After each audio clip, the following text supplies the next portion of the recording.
Yo, I'm not late. I'm not late. Welcome. Welcome, welcome, welcome.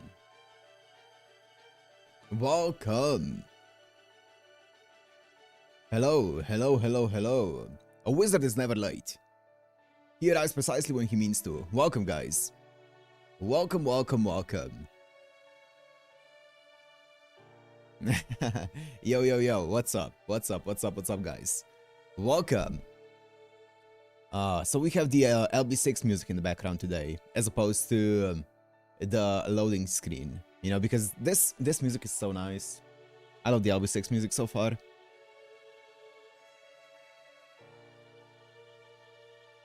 Welcome. So yeah, we're not gonna be going into FGO though. Even we're just gonna be going straight into this, because I want to go straight into this. I don't want to spend like 10 minutes in FGO though today. So I think we're just gonna be going right into LB6. We're gonna do the temple, the friend pool, I should say, and going right into the actual game. So if you're late, you're gonna be missing out, unfortunately.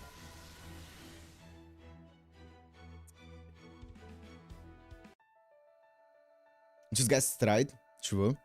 True. LB6 killed FGO though.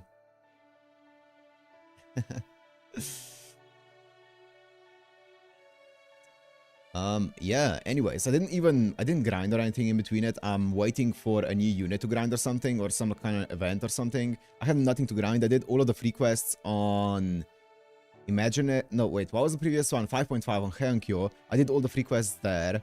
I did a rank up for Lakshmi Bai, and that's it. So now I have nothing that I really want to grind. I'm waiting to get just passively all of the bells from the story.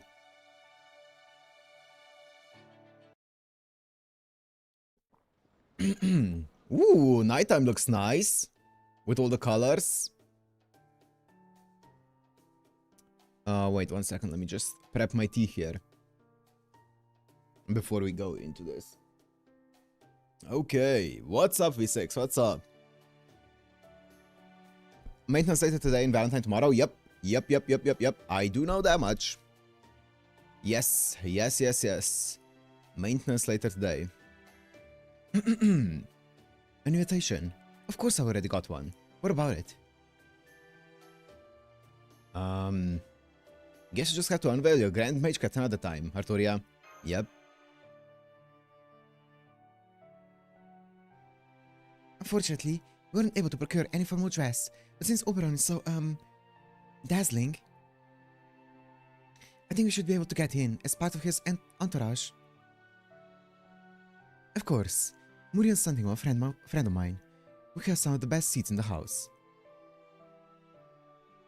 So no, getting in won't be a problem. The problem is what happens once the auction starts. The bidding on Mesh won't start until the very end, and at which point I'll be able to offer up to 70 million. 70 million more pounds. It's all counterfeit. Oh, okay. It's all counterfeit, of course. But it should be fine as long as no one works that out tonight. Okay, very casual. The real problem is whether it'll be enough to outbid any other prospective buyers with odd tastes. Usually, 70 million more pounds would be more than enough, but given the product, things are probably gonna get ugly.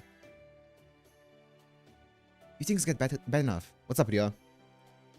I could have to put up my whole Welsh forest as collateral. 70 million more pounds? That's enough to buy a mansion and a butler to take care of it. Even worried it still might not be enough? Just what are they saying about this product anyway? Alright, I'll tell you, but try to contain your surprise. They're saying the fairy is supposedly a traveler from another world, with an iron weapon. I have a feeling it's not gonna be Mash even. And the new child of prophecy. That's what they're talking. Actually, never mind. It is Mash. I forgot about that. It's her shield of selection. That's right. It is gonna be Mash. Wait, whoa. Camilla Jalter? Freaking Marie Antoinette? What?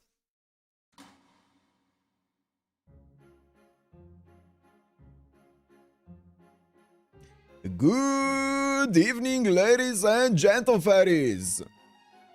Welcome to Gloucester's auction house. Why put off until tomorrow what you can have today? Who cares about clan pride when you can boost your own brand? We know what you want, which is why we are once again proud to present a wide array of items sure to pique your interest. Have you taken a look at our catalog? Have you found any items that speak to you? Wonderful, wonderful! I can see you're all enthralled by our selection. Then let's get right to it, shall we? We hope you enjoyed this latest Lady Miriam production. It's starting. I see. So you say your bait yourself, huh? In most auctions, the buyer quietly holds up a sign, and an agent then bids for them. But it looks like agents aren't allowed at this auction, so we have to shout our bids ourselves. You nervous? Did you see the third item up for auction? It's one of Shakespeare's unpublished manuscripts. Oh. Maybe it's flotsam that drifted here from proper human history. Man, now I'm really curious. Don't spend our money on that. We only have 70 million. Maybe we'll waste just a little money bidding on it. No, what am I saying? I have to bet on it. Oh no. Oh no, you don't. We're only here for one thing, the Child of Prophecy. Besides, if you bid on something now, they'll notice your cash is counterfeit by the time they get to her. Just do your best to resist. If you found an original work from a famous artist that badly, I'll make you something myself. Yeah, I guess so. We'll just steal it after the auction. Whoa, really? I didn't want to be the one to bring it up because I thought it would be a bit gosh, but now you're saying it's okay? Okay, Da Vinci, I'm gonna hold you to that. Just let me know when you need me to pose for my portrait. Huh. You're really enjoying this, ain't you? I can see this place is nothing new for Oberon. I feel a lot better about this knowing that. Okay, I'm just going to sit quietly until our auction comes up. Besides, I don't want to stand out too much anyway. Okay. And now, it's time to introduce our last item of the day. I'm sure you've all heard the rumors. This is the treacherous rebel who posed a threat to our High Queen. The child our beloved Ansel promised would save Britain. This brave child attacked Camelot with an iron weapon none had ever seen before, crawled out the great pit, and even made a miraculous return from the nameless woods. Is the prophecy real? Is this child our savior? It's time for all of you to see for yourselves. I give you our final lot number, the Child of Prophecy! It's not gonna be MASH. What are you doing here? What?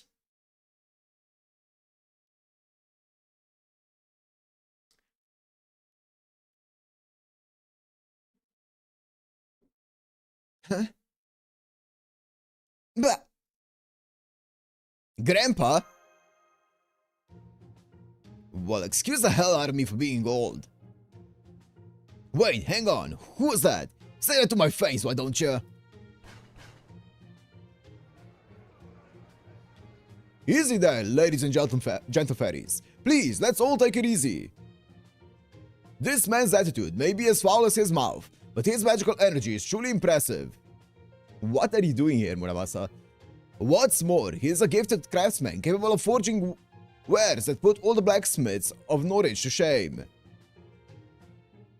And since the Child of Prophecy was supposedly apprenticed to a superb artisan, even Lady Muriel agrees that there's a 30% chance that this man is the Child of Prophecy.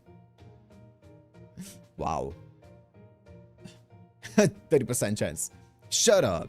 How many times do I gotta tell you? I ain't the goddamn Child of Prophecy. I'm Seiji Muramasa, a lone servant. Now let me out of this cage, damn it. I don't know what's going on here, but it's definitely Seiji Muramasa, the foreign god's disciple. What's he doing in Britain? And why is he up for auction? You know that man? Oh, then does that mean he's not MASH? No, definitely not MASH. But he's also not a stranger I can abandon.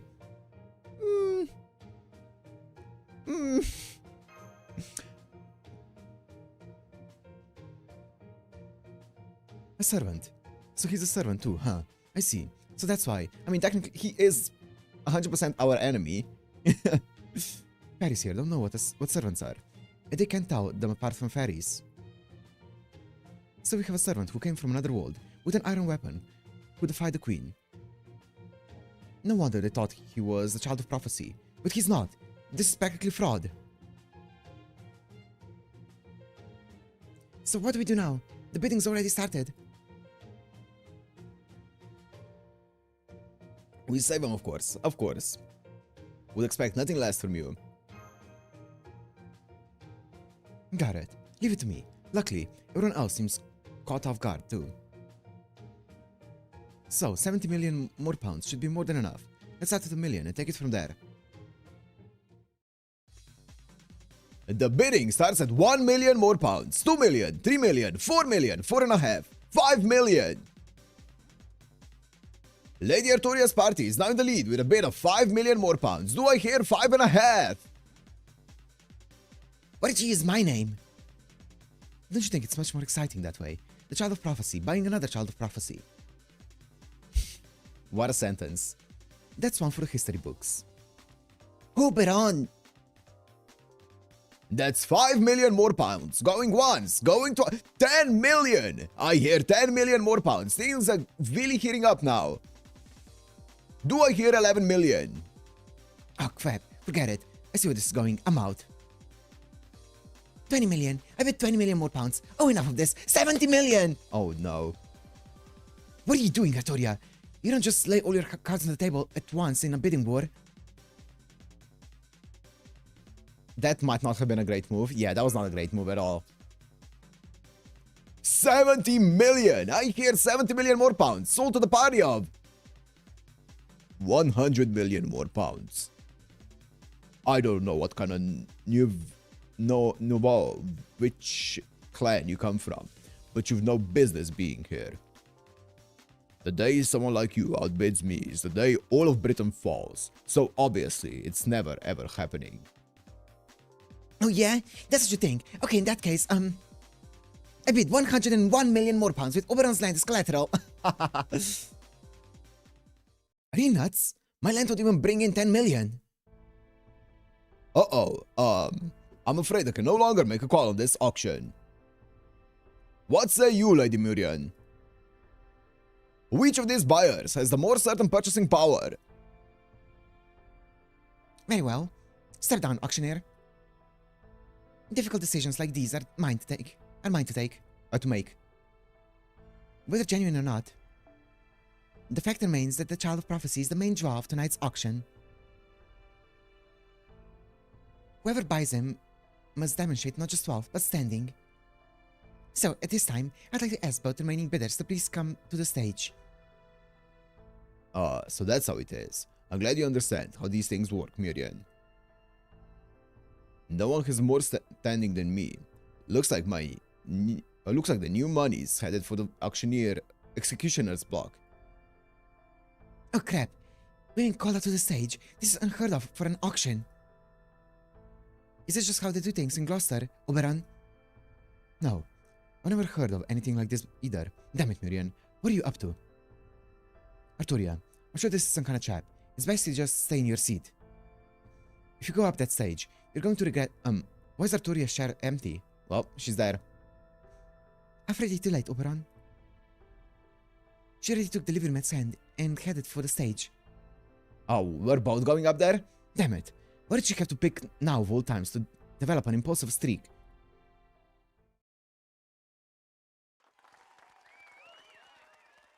Well, I'm on the stage now for some reason. I need you to fight beside me. Please, I don't want to do this alone. Let's start with you, Lady Spinel. Oh. Or should I say, Tamlin Tristan? Oh. Oh. Well, that's not who I was expecting. She was speaking way too eloquently for her. I was expecting like this fat, old noble who's bidding. Yep, that works. I'm the daughter of High Queen Morgan and the artist of blood and the fairy with the most gorgeous dresses of all. I'm telling Tristan, the one who will one day own all of Britain. Wow, your turn, little girl. Go on, share your pathetic name with all of us. Man, it's the fairy we met earlier. What do we do, deliver, Matt? I can't believe she's a Tamlin. And she's Morgan's daughter too. I swear, why do these things always happen to me? See? I knew you couldn't do that. But hey, of course you couldn't. What fairy could ever compare to me, anyway? You put out a good fight, but you're still just... Hey, you're that girl. Okay, I'll be nice and let you off. Then allow me to introduce her instead. This fairy comes from the village of Tintagel and will turn 16 this year. This miraculous child wields magicraft she taught herself, just like our queen did, and she also managed to slip a dragnet laid by Woodboss himself. Please, take a good look, everyone. That is the staff of selection she holds in her hands. Oh.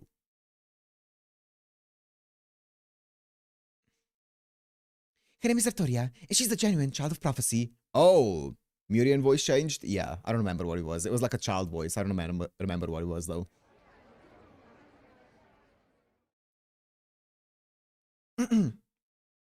What's more, the attendant beside her is a visitor from the outside world. I think it was this, yeah. He's a traveling star who will guide the child of prophecy, the other lie that will save Britain. His name is Delivery Matt, and he's a human and master from proper human history. Oh, she knows too much. She knows too much. We need to dip. Tristan, can you lend us your mirror? We need to dip out of here. What? She knows about Delivery Matt too. Oh. No violence, please, Lady Tristan. The bidding is not yet over. Now that you're both here on the stage, you both have an obligation to try and complete your bids. But unfortunately, Tamlin Tristan and Altoria, the child of prophecy, you're equally matched. Neither of you has an edge over the other in wealth or standing, so this can't be the determining factor here. You think she and I are equally matched? What are you, blind and stupid? I outclass her in every conceivable way. Strength, beauty, elegance. It's not even a contest. What say you to that, visitor from another world? Who would you say is worth more, Lady Tristan or Lady Altoria? Share it. I think so too, honestly. But I don't need to hear it from you. This isn't about who's worth more. This is a battle for our very souls. Every time you open your mouth, it's kick this or yokel that. Is that all you know how to say? Where did you grow up that they taught you it was okay to act like that? Jerk, dummy, bully. What did you just say to me? Very well then. How about magecraft? Both of you practice magecraft, which is considered pretty useless in Britain. Yeah. Magecraft itself may be nigh worthless, but fairies who use it are rare and valuable. And here, we have two of them, the High Queen's own daughter and the Child of Prophecy. Since both these children are equally matched, perhaps they can settle this bid with magecraft. After all, they would consider magecraft to be something truly valuable. So surely a display of their magecraft will show what they are truly, what they are both truly made of. So, you want me to kill this shit stain with just magecraft? Works for me. I'll play along. I was planning on ripping her apart sooner or later anyway. If you're the queen's daughter, then you probably grew up in a fancy castle, never wanting for anything, huh? Then there's no way I'm losing to a pampered brat like you. So what if you're a Tamlin? We country girls are a lot tougher than you think. That's how it goes when you eat fresh veggies every day of your entire life. Okay.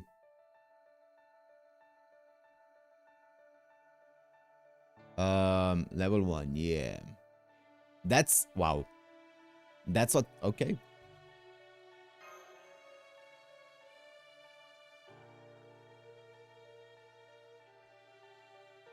mean, she should also be nerfed though, right? Yeah, 15k HP. I mean, that's still a lot more than me.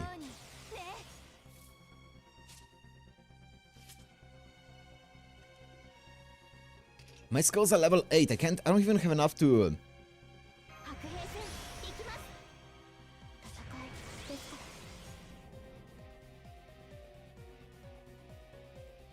Ooh, I have this though. That's nice.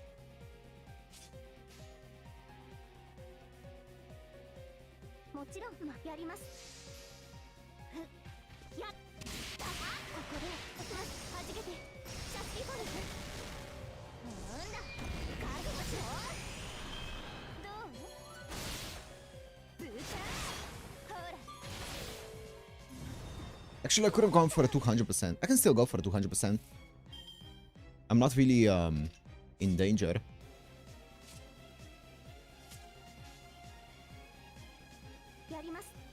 I can go for it. Actually, AAA is definitely more damage. I should just go for AAA.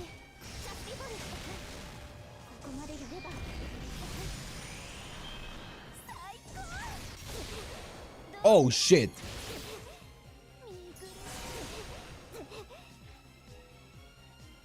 What? Oh, I thought it was I thought it was a scripted loss.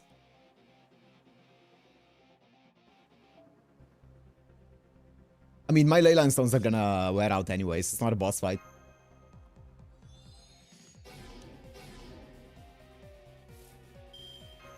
I thought it was a scripted loss. I was not familiar with your game.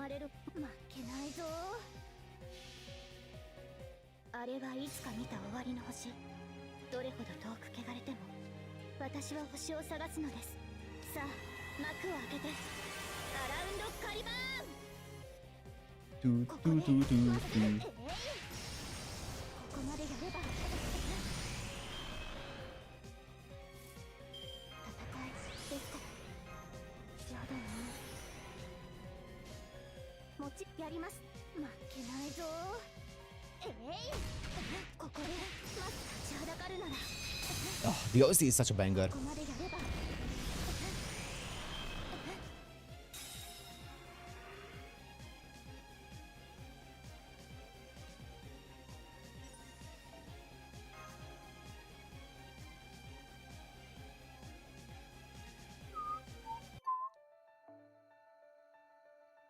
What's up, Lilipen?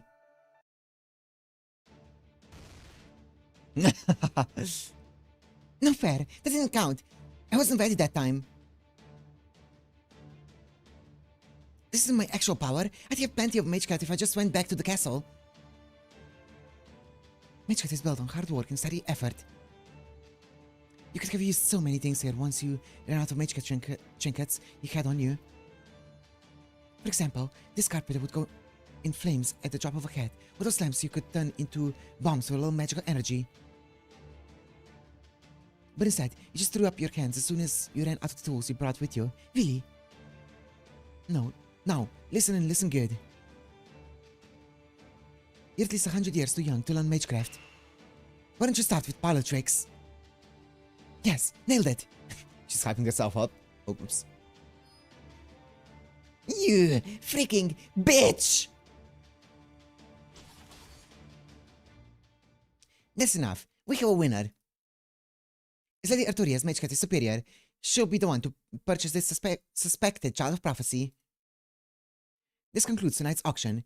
Thank you all for coming, and please take care of you on your way home. That goes for you too, Lady Tristan. I suggest you hurry back home sooner than later. As I recall, you're supposed to be behaving yourself in Darlington tonight. I suspect even the High Queen would be cross with you once she heard you were actually here in Gloucester. You're taking the Child of Prophecy side, Murian? No, Lady Tristan. I'm helping the High Queen save face for making you a Tamlin.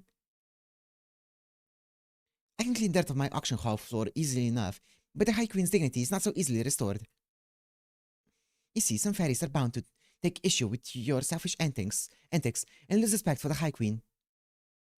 I'm sure I don't have to tell you how fickle faithful can be. And I, for one, would rather not increase Nonaria's numbers. Okay. Fine, I'll go then. Next time, Miriam, you'll have to come see me in Camelot. As a fellow lover of art, I'd love for you to take a look at my collection.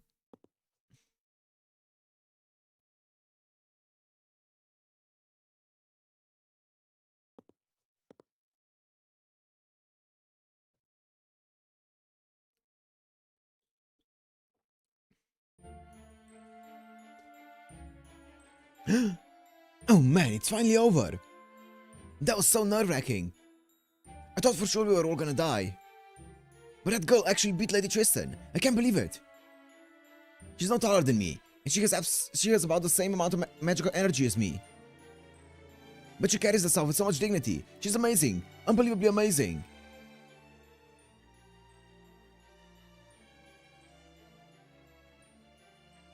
Did you hear a voice coming from the backstage too?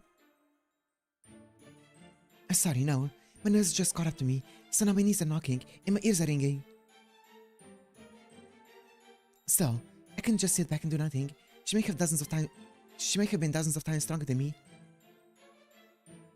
But the way she was acting when she called herself Tristan, well, I just started seeing red. Yep, I never expected to run into a second timeline already. But hey, at least you won your mage cat battle against her. That was great. The only problem now is... Huh. I'm back to normal now that the cage is gone. How the hell that work?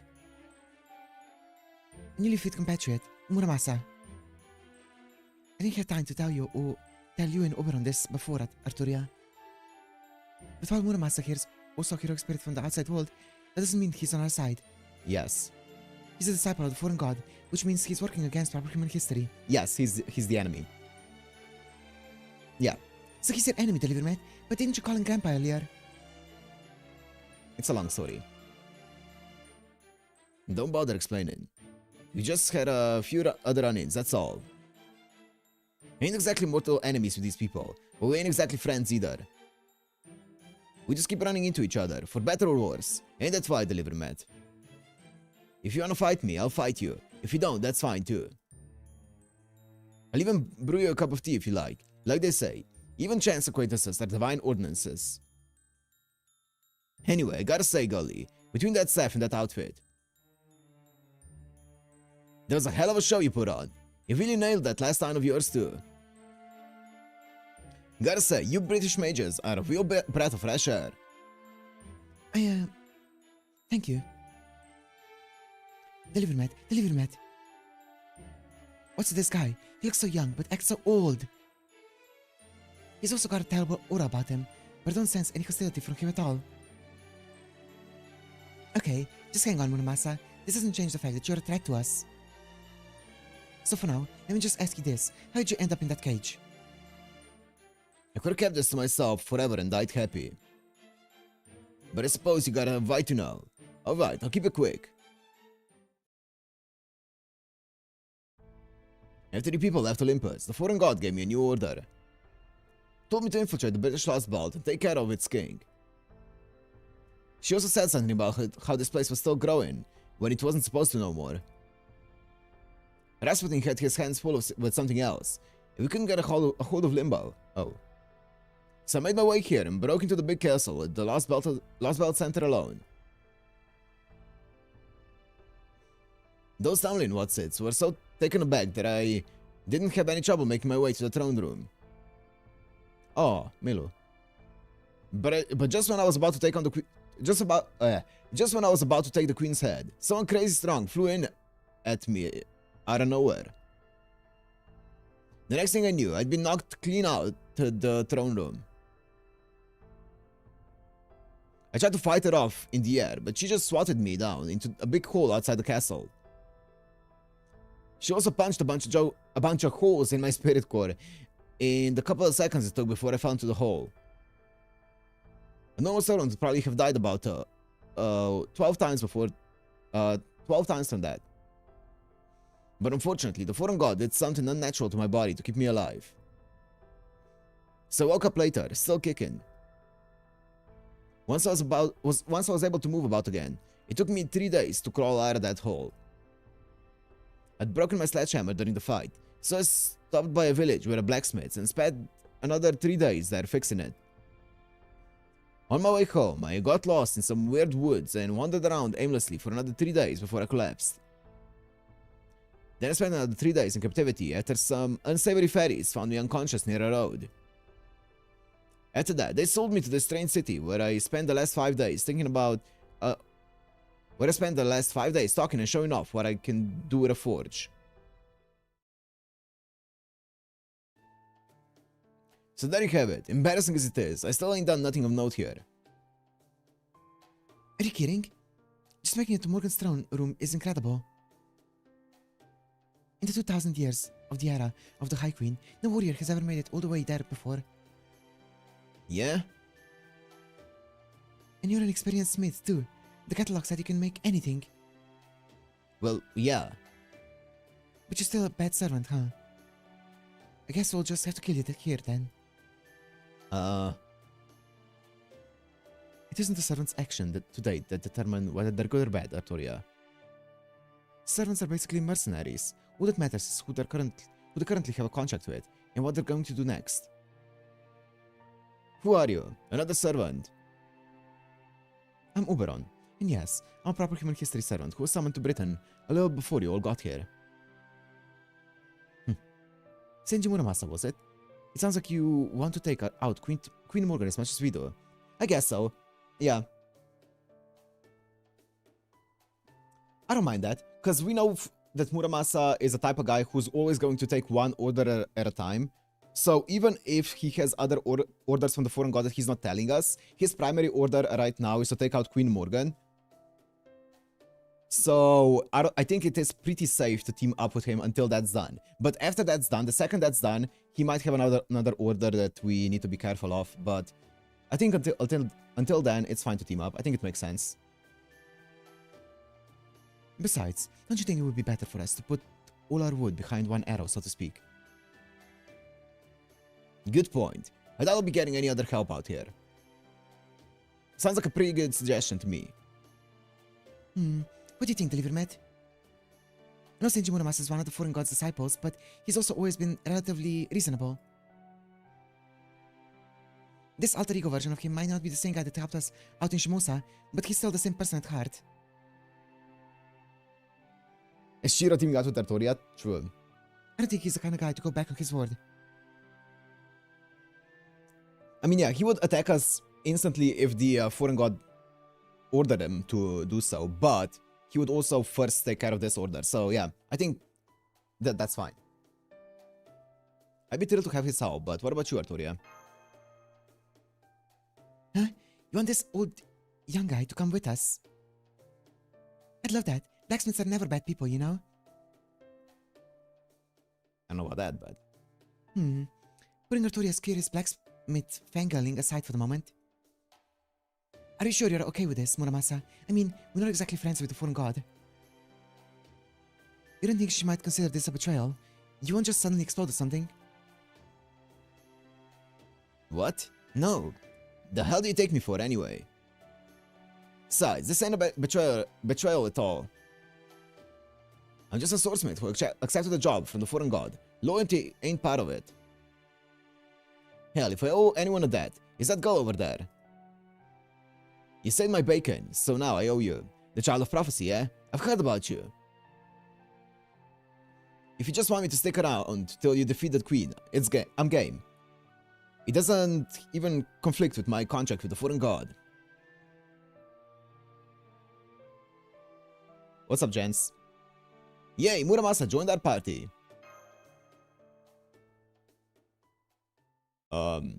If you're all done, can I say something now? Thank you for bidding with the Gloucester auction house.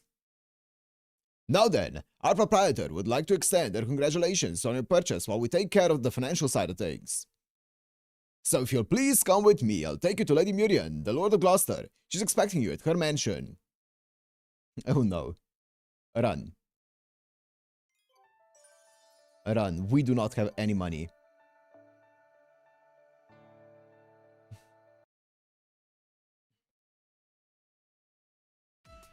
Yep. What? Why are you a Sakura face? You even have the Sakura music, the BB music.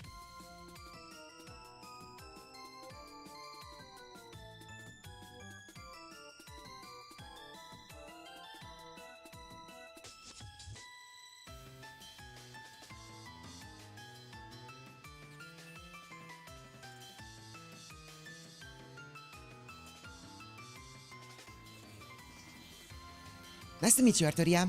And you visited some proper human history? It was such an exciting battle.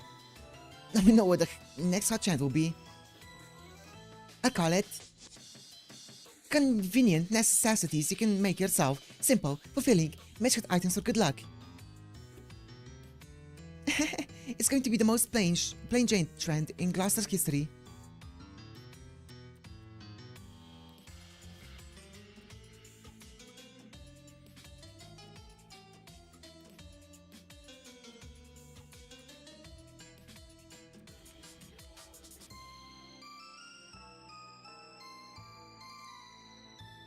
Oh yeah, guys, no spoilers for any other games. I don't know what's happening in chat, but... Oh, did that not go over too well? I figured there was no way a bunch of broke-ass, powerless, small-time fairies and humans wouldn't be feeling nervous after being summoned to the home of the most charismatic producer in all of Britain. So I thought I'd offset the tension and make sure you liked me by greeting you a little more cheerfully than I usually would.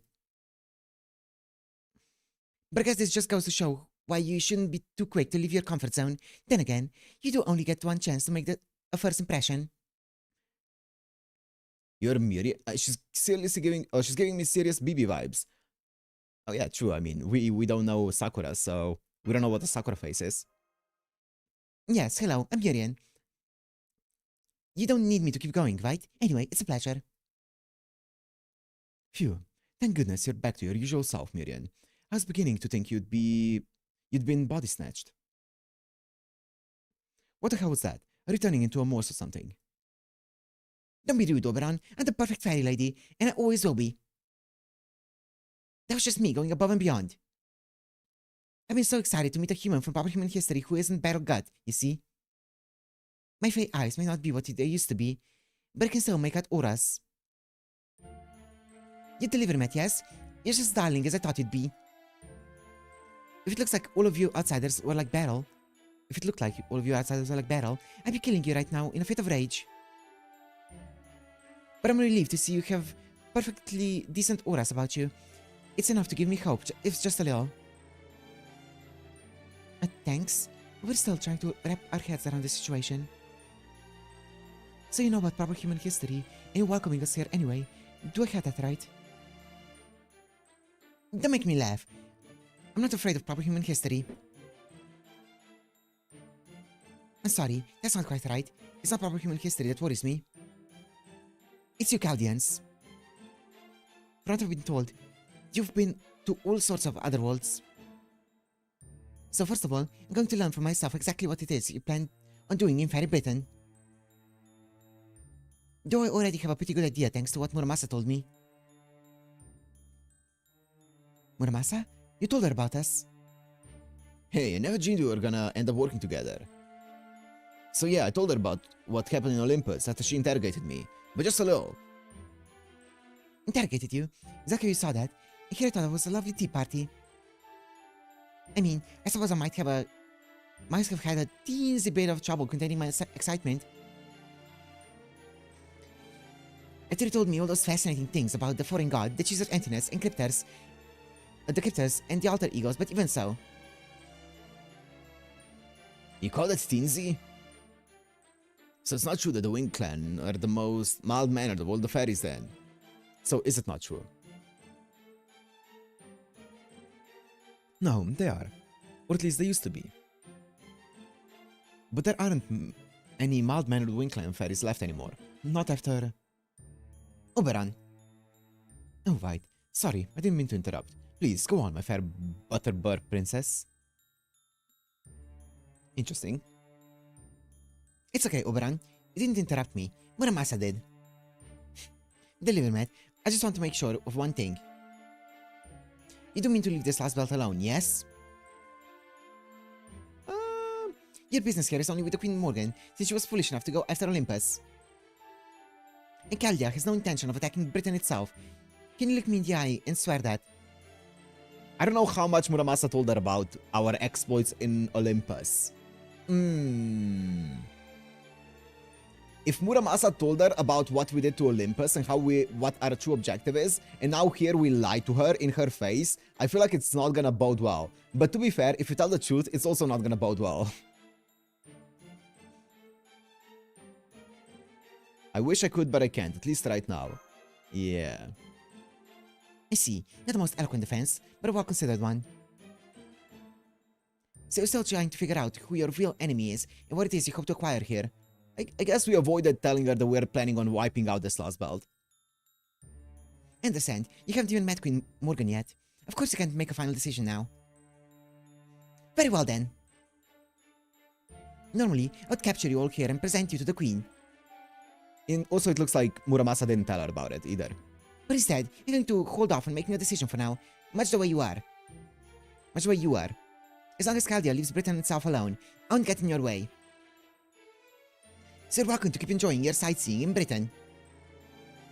As for you, Lady Altoria, have you memorized Ainsl's final prophecy? More or less. Let me see. Not to destroy the last belt. I mean, we know what the... We know, or we are working under the assumption that LB6 is gonna get erased, so... I shall speak now of a future. Of the end of the Isle of Mystics, which came to be known as Fairyland. Let the innocent return. Here stands the Queen's unknowable castle. We require now only a little more patience. After 2,000 years, the dawn shall bring the King who will be our salvation.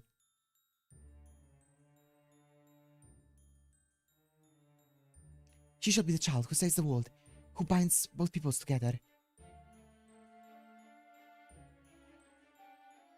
A city of iron, a sea of soot.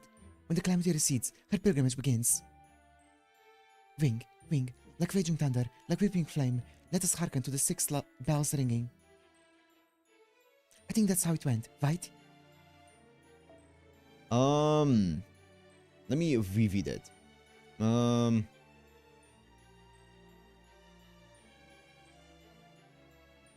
Unknowable castle.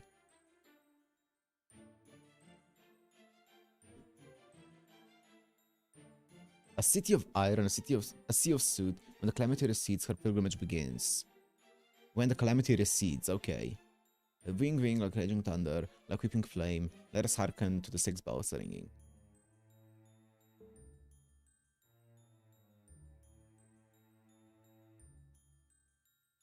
No, I know that there's no tree, but like, by definition, a lost belt can't be allowed to exist in the same timeline as human history can, right? So it needs to get pruned sooner or later, right?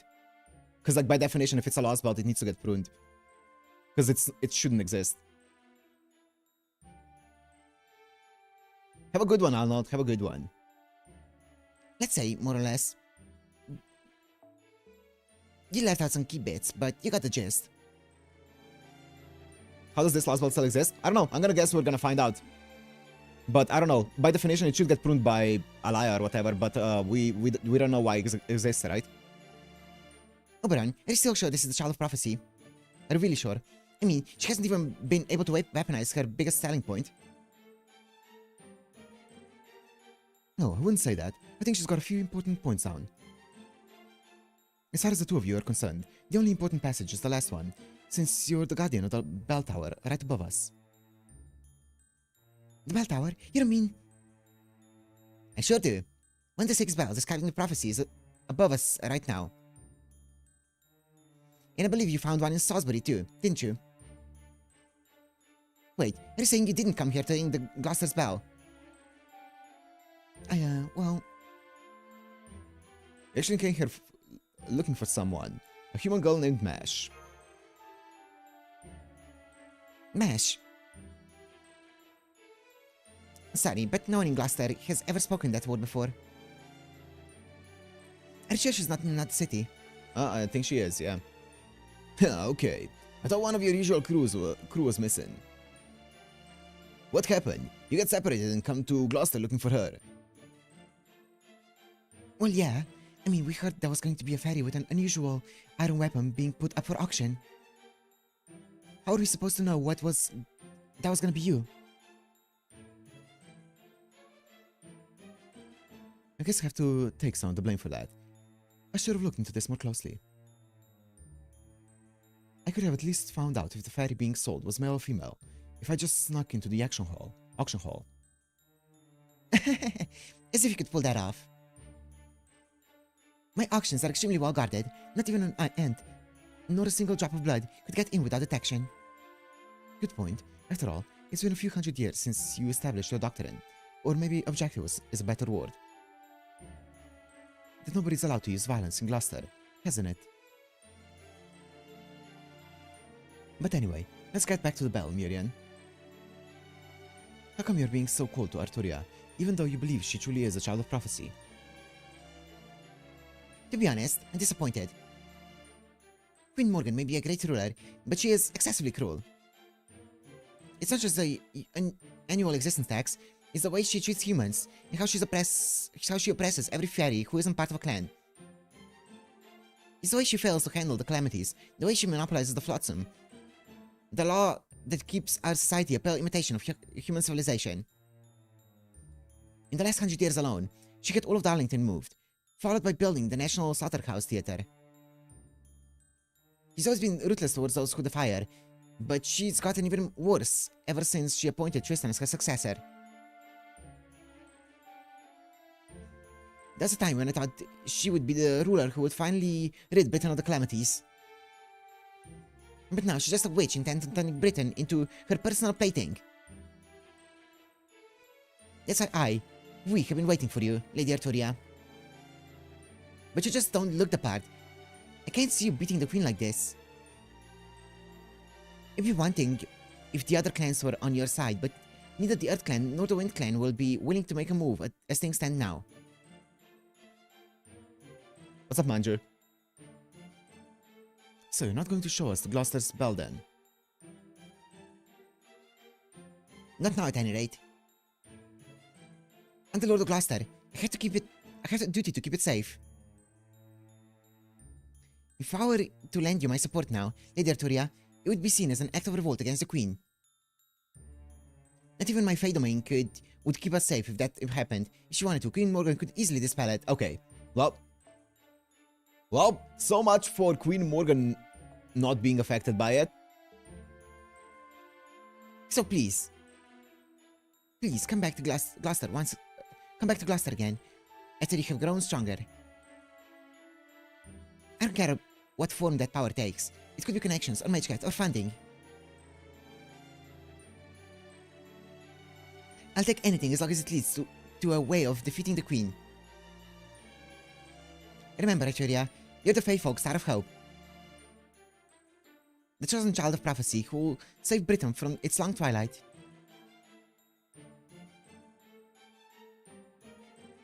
So we have to get stronger and come back, right? That's right. So have you please do your part to help her deliver Matt? You're an old hand when it comes to beating up bad guys, right? I mean, it sounds like you've done it lots of times before. Okay, Miriam. I get that you're not our enemy now, and I'm grateful for that. But what I don't get is why you'd go to all this trouble to help us. Sure. Even given what you already knew about us from Muramasa, we're still outsiders who in some ways pose as much threat as Queen Morgan. Yet you already seem to have deep trust for Chaldea, or rather for the Livermed, and that just doesn't add up. Is there something else you're not telling us? Something I'm not telling you? Of course there is. In fact, this is a perfect time to introduce her. As you may have guessed, I had another foreign guest who's told me all about your new Chaldeans. Come on in, Lady F. Let's see, I think her true name was... Koyan? Oh, that's an outfit. That's an outfit, Koyan.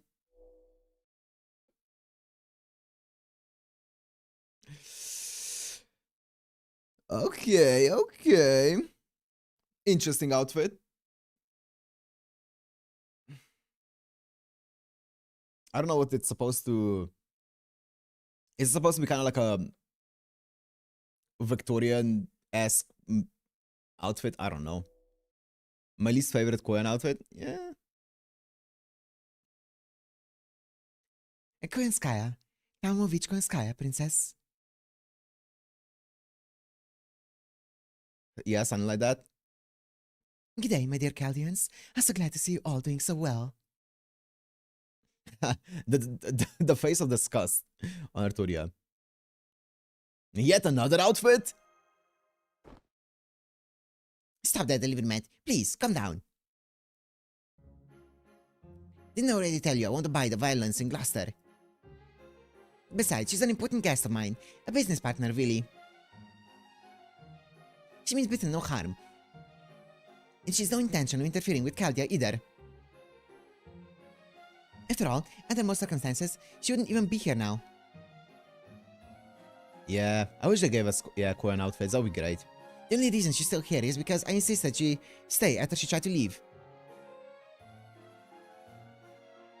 Why did you do that? Why did you do that? Because she's an excellent bodyguard. It's a shame she's so money-grubbing, but her combat prowess more than makes up for it. Okay, so she must be the count that opened the store. I especially love that she can hold her own against the Moors. This way, I don't have to bow and scrape to the Fang clan or the Tamlin. I see. I was told we lost contact with you after you took Betrayal gut off to who knows where. So now you're picking through Britain for stuff to sell. What are you playing at here, Koyanskaya?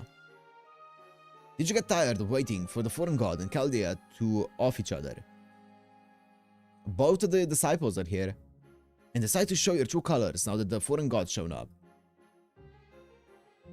Oh no, nothing like that. The foreign god and I are on equal standing, you know? I'm still not sure exactly. Oh, actually no, never mind. Rasputin. I got confused for a second there. I'm still not sure what that god is, but I'm sure our contract clearly states that neither will interfere with the other until our goals have been achieved. Suffice to say, I've never been in the same position or shared the same perspective as you three alter egos. True. You, Lord Rasputin, and Lord Limbo are all servants summoned by the foreign god. But I'm a servant who manifested under her own power, so I'm free to do whatever I like. I'm only staying here now because I found Lady Murian's proposal appealing. I've no interest in this British last belt. Or in you Chaldeans who are apparently determined to get yourself killed by sticking your noses in where they don't belong. Or in whatever Queen is up to, or in Fairy Britain's humans for that matter. I do hope I made myself clear. Heart.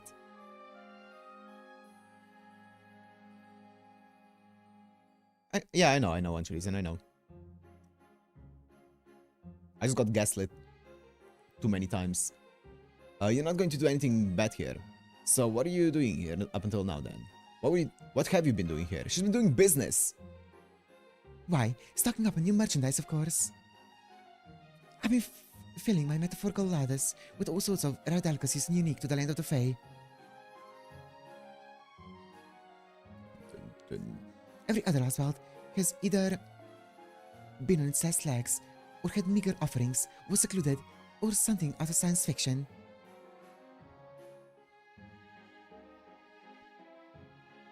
Honestly, none of them really had much to offer, but Britain's a whole other story. The creatures here are equal parts unique, adorable, and vicious. They're just the sort of models I was looking for. The kind I can use to strike fear in all of humanity. Please don't wind them up, Koyanskaya. We're just coming to an agreement. I swear, why did you always paint yourself in the worst possible light when you have so much beauty to offer both inside and out? I expect to be working with the Chaldeans in the future, so please do your best to get along with them, okay? Oh, very well. If that's what the client wants, that's what the client shall get. So, on that note, Lord Deliverman, Lady Da Vinci. I know we've had our differences in the past, but here in Britain, we're both on proper human history side. So I propose we let bygones be bygones and focus on accomplishing our respective goals. At least, until you write it with mesh. Doesn't that sound fair? Deliver, Matt. You're not wrong. At the moment, we definitely don't need any more problems than we already got. If you're willing to leave us alone, we'll do the same for you. If you ask me, we should cut her down now and be done with it. But I guess we couldn't get away with that in front of Murian anyway. I mean, also easier said than done. She's still a freaking beast. I don't really know this lady, so... I'll go along with whatever you all think is best. A wise decision, everyone. Very well then. I'll continue to enjoy my greatest pleasure trip here in... Well, I, for one, hate your guts. Okay. It's Oberon, right? I'm sorry, I didn't quite catch that. Shut up. Don't talk to me. Every word you speak feels like it's rotting my ears. Miriam, I'm saying this to you as your friend. That thing is an abomination. Damn, okay, a bit harsh. Feels a bit, you know, discriminatory against beasts, but okay. Your trust is completely wasted on her. I'd wash my hands of her now if I were you. Okay, bro's racist towards beast. Servants. Well, that couldn't have ended worse than it did. You must have had some really heinous things. You must have done some really heinous things to them, Koyanskaya. Oh, absolutely. Between wiping out Lord Gordov's team of mercenaries, occupying Chaldea's headquarters, and turning its personnel into ice cubes, I'd say they came by that hatred, honestly.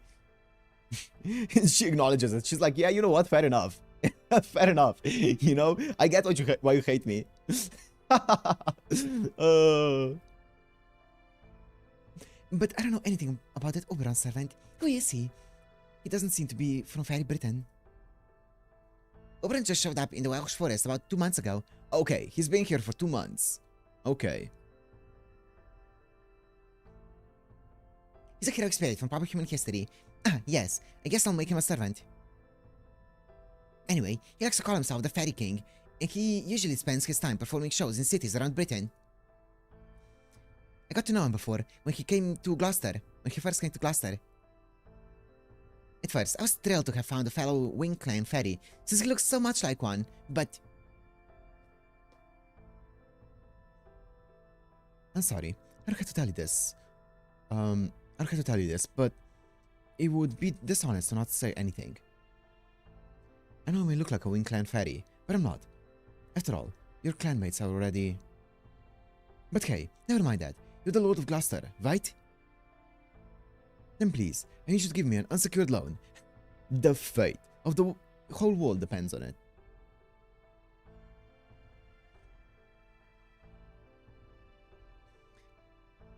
Well, as you saw, he's a very bright and cheerful character. More of a jester king than a fairy king, really. He's also the one who told me ahead of time that the Child of Prophecy would be coming here. I see. Hopefully he just has keen instincts, but either way, it's probably better to squash annoying bugs like him at the first opportunity. Oh, I just remembered. I should have my hands on one of those stories from the past you've been looking for soon. Okay.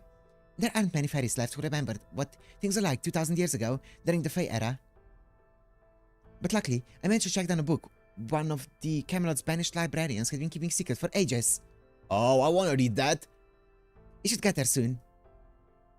You know, I'm surprised you're so interested in our history, especially since it's completely different from proper human history. Is there something useful you're hoping to learn from our past? Oh yes, absolutely. My objective is to find demonic beasts that don't exist in proper human history and put them to work for me. Okay, nice. I have the ability to replicate furry creatures of any size and shape and incorporate their data into my body. I see. Start her own slave trade. Jesus. Though unfortunately, I can only command up to 9 big ones at once, at a time. I originally came to Britain to secure a 6th tail. But now, I'm staying because I'm fascinated by the story of how Fairy Britain came to be. I'm only sorry I've unwittingly caused you to dip into your funds, Lady Miriam. Oh, don't worry about that. I used to be quite the avid researcher myself when I became the Lord of Gloucester. I like how respectful Koyanskaya is when it comes to, like, business. Like, she knows how to do business and stuff. She knows who to be nice to. I used to be quite the avid researcher myself when, before I became the Lord of Gloucester. I used to spend hours holed up in the library against my father's wishes, absorbing the legends of Ash. Do tell? I was a total bookworm, at least until the Queen led those barbarians torch the whole place. Then, we're going to revolt against the Queen once the Child of Prophecy has grown stronger. No way! The hope of all fae folk, but in Savior, will never had high hopes for the Child of Prophecy to actually bring an end to Queen Morgan's reign. I won't deny that I've occasionally entertained the possibility. But now, I find out she's nothing more than some pathetic common fairy. Her magical energy is average. She's neither especially beautiful nor large. She doesn't even have her own fey domain.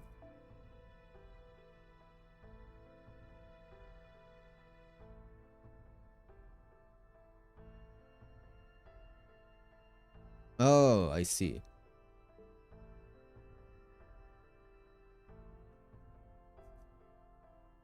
There's no way a fairy like her could possibly save anyone.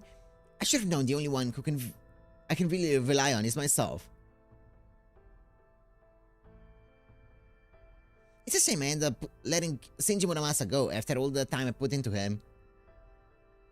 But as long as I have you helping me, I don't need the so-called Child of Prophecy at all. No, I think I'll just use Chaldia and the Child of Prophecy. Ideally, I was hoping that this disgusting human mage actually manages to take down one of the Tamlin. I'm hoping. Okay. If just one of them falls, there'll be nothing holding Nonaria back any longer. Okay. Queen Morgan, Nonaria, the Child of Prophecy, and the Livery Mat. No matter who's left standing, I'll have plenty of game pieces to play with. Ew, what's that? Was Oberon listening in? I think so. He was spying. Damn it, Oberon. Why'd you have to ruin our precious chance to speak with the head of another clan? Yeah, you need to leave now, I've ever heard. I understand why you're upset. I'll admit I behaved kind of childishly. But I'm not going to apologize. I only said what needed saying. I love that, Oberon. It takes real guts to say something like that to the foxwoman's face. Well, maybe not guts so much as a thick skin. Either way, it was impressive. You'll have to tell me some tales of your escapades later. I'd bet you've got some real whoppers. Are you sure we shouldn't at least try to apologize? I don't know about me, but Miriam seemed like she was willing to help out Chaldia, or at least deliver Met. Oh, don't worry about that. Miriam never had any intention of helping us out. Really? Now that she has Koyanskaya. Yep, she's got a trump card she can use however she likes. So now, she has no more need to team up with us, or to carry water for the Child of Prophecy. The bug's no longer here. I see. Then I guess I'm pretty much useless here too. Oh, there they are. Hey, wait up! You guys are with the Child of Prophecy, right? Where is she now? Is she gone? Did she already leave for the next city? Of course she did. She's not gonna stick around here, waiting for Woodwall's soldiers to come after her. I was really hoping to see her in person. Not that I blame her. I mean, she is the Child of Prophecy. Is there something I can do for... That's okay. At least we can give you guys these gifts for her. It's not much, but please, take it. We always believed the Child of Prophecy would appear someday, so we've been saving what we could for when the time came. We're sorry it's all small change and cheap stuff like old clothes, stones, and tree roots. This is everything we can do for her right now. We still think it will be at least some use. So please, make sure she gets it, okay? Okay, I will. I think the Child of Prophecy will be thrilled to receive this. Yeah? Yeah, we think so too.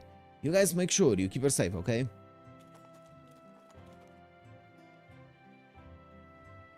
Wow, it's a small mountain of gifts.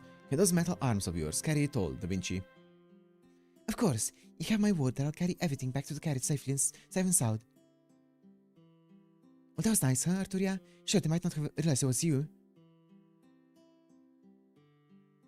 But I was living proof that even the fairies in Gloucester are pinning their hopes on the Child of Prophecy.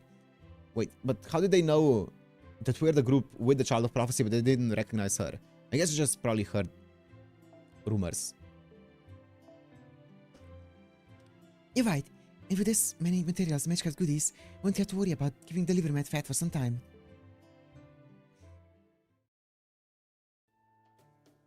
Well, I wish we could have spent a night here to enjoy more of what Gloucester has to offer. The fact that the lower class fairies here know about the auction incident means that the Queen's army must know about us too. So I'm afraid... Oh yeah, with Oberon, yeah. So I'm afraid we can't stay here much longer, true. I guess that's true, but we still haven't found any new leads on Mesh. If Muriel hasn't heard anything about her, then there aren't any leads here to find. And since it seems no one in Salisbury or Gloucester has seen her, our hands are tied for the moment. Let's not forget that we're also wanted for the wrench incident. So we have to be careful not to be anywhere the Queen's soldiers are likely to nab us. So I think we should stop looking for her ourselves and head somewhere safe, at least for now. Sorry I have to ask, would it be suicide to go to the other cities? Yes, it would. That goes for Salisbury too. It's too dangerous right now. So instead, what if we kept looking for Mesh via different means? You guys can lay low. In the meantime, I'll go around to the different areas looking for information on her.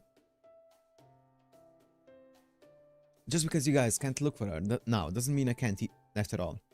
Or doesn't mean I can't after all. Give me 3 days. I should be able to find out all the latest news in Britain. After all, we'll know where to go next. Where should we hide? Don't worry, I already thought of that. In fact, you could say the land out here is why I thought to make this suggestion in the first place.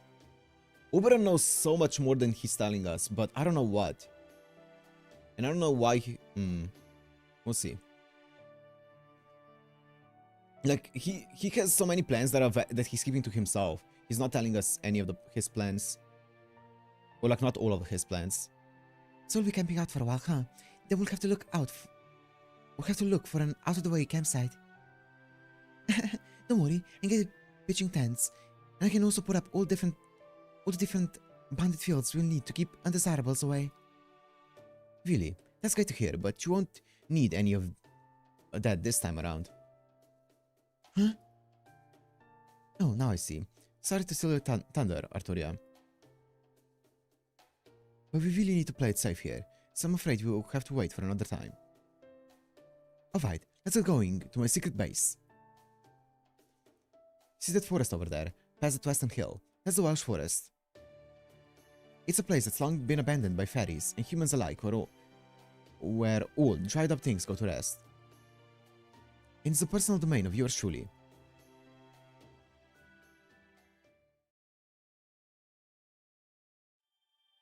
Okay, the end of the section.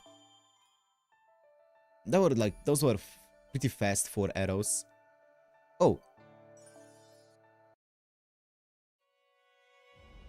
Fragment. Sheffield.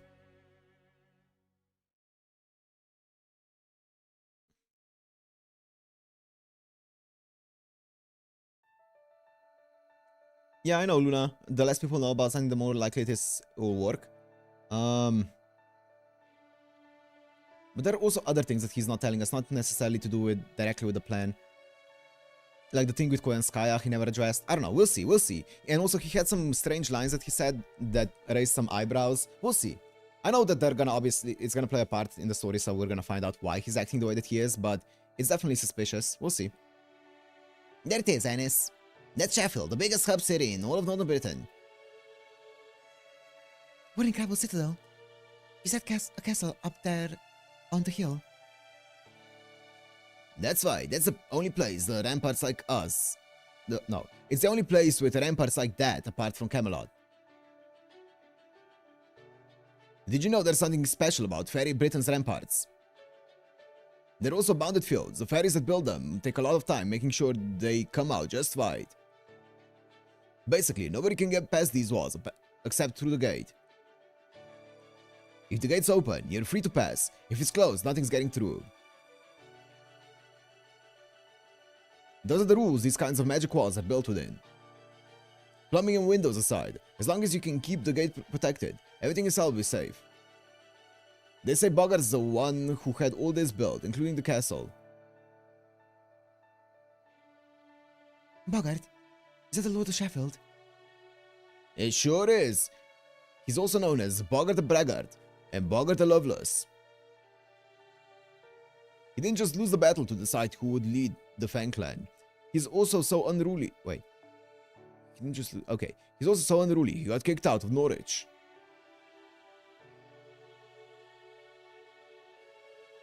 So he was once in the running to lead the Fang clan. He must be quite a fairy then.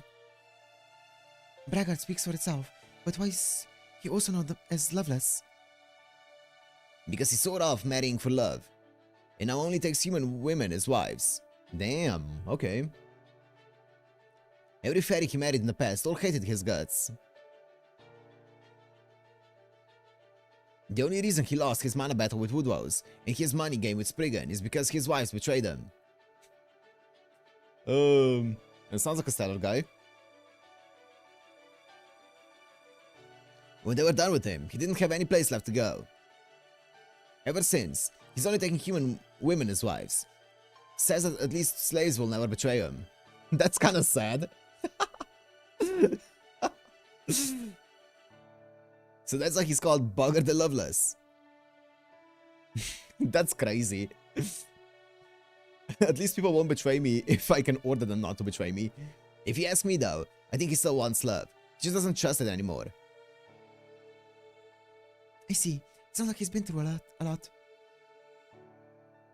But it just makes the fact that he still managed to build an amazing castle even more impressive. You really have a thing for castles, huh, Annis? Maybe you really are from the upper class Walden. Is anything coming back to you yet? It'd be great if you can tell if you could tell us where you're from. No, I still can't remember anything from before you all saved me. But to get the feeling I had something very important I needed to accomplish. Well, of course you do. You're the child of prophecy. You're the Tamlin who's gonna keep us all safe. The one who's gonna save all of Britain. I hope you're right. I've seen so many different sides of Britain on the way here. I know it's been less than 10 days since we started traveling together, but I've seen enough to know that it's a beautiful, beautiful country. If this power I possess really is meant to keep this country safe, nothing would make me happier. Hey, Wag, Rob, we're gonna have to go through the checkpoint soon. This is the last chance to let her go. I say we call a go-between and get this over with. Oh, right, yeah. It's probably not a good idea to go into Sheffield right now. But then again, we've also come this far. It wouldn't hurt to stick together a little more, right? Hey, aren't we gonna introduce Annis to Bogart, Rob? Then of course we gotta go to the castle. Fine, just do what you want. We only started being merchants because we couldn't cut it as thieves. This kind of merch was always going to be too rich for our blood.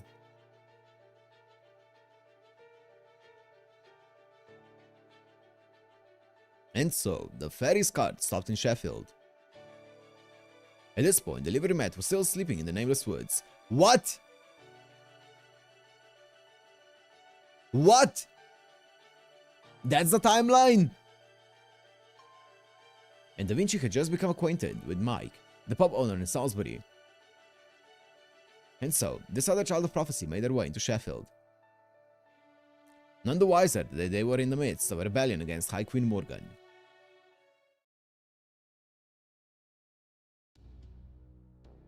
Oh, okay. Okay. I see. He took some tips from Edison.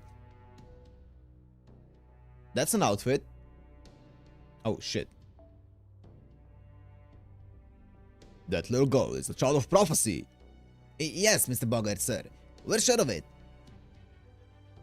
She's got iron armor, an iron shield, a dangerous-looking iron pipe, and she's strong enough to smash boulders. Please don't ask us where she came from. That's her secret to keep. But we're positive Annis here is a child of prophecy who's gonna save Britain. So we're hoping you'll treat her well and appraise her accordingly. Idiots. Did you really think you could put one over on me? That girl is no fairy. She's human. Huh? Annis is human? Oh, you're joking, right? Right? He's got just as much magical energy as a fairy. Besides, no human could possibly be that strong. Not necessarily. It's very rare, but there are some humans who are also fearsome warriors. That girl there does smell like a fairy, but she also has just a whiff of human about her. You must think I'm a fool if you really believed you could pawn such defective merchandise off on me.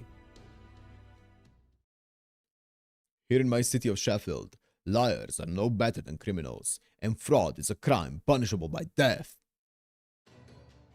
Guards, arrest those merchants and have them hanged. You can throw the girl in a prison cell. Yes, sir. Save us, Annis! Ah! Oh, those are human guards. Ah! Sorry, but please, stand down. Also, Robin Wag are not liars. I can't remember anything right now, so I don't know if I really am the child of prophecy or not. But if they believe I am, then that's what I'm going to be for them. Fully gaslighter. So you're going to treat them like criminals. I insist you treat me like one too. Annis! Good. How's this girl so strong? Get the Fang soldiers over here. She's too much for us alone. Whatever you do, keep Lord Bogart safe. Hold it. No need for that. This girl means us no harm. It seems you weren't pulling a fast one after all. Very well. I'll hear you out. Go ahead and give the merchants their payment. Now, what is your name, brave girl? Oh, Robin Wag, call me Annis. It's a lovely name. Annis. Oh, do you generally make a habit of eating children? No? Then forget about going by Annis. You there. Are there any guards who can still move? Yes, sir. The others are still numb from that earlier attack, but I think I'm more or less recovered.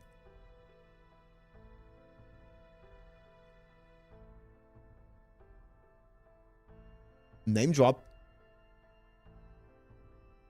Take this girl to a habituat's tailoring workshop. Then, once she's ready, take her to the royal chambers. Oh no. I've never seen a woman like this one before. While I'd rather she had more meat on her bones, that attack of hers was a sight to behold. Uh-oh. Today's your lucky day, girl. You'll be my partner tonight. Great. Once you've cleansed yourself, you're to wait for my arrival this evening. My 62nd bride. What? You're taking Annis as a bride? She's like, what?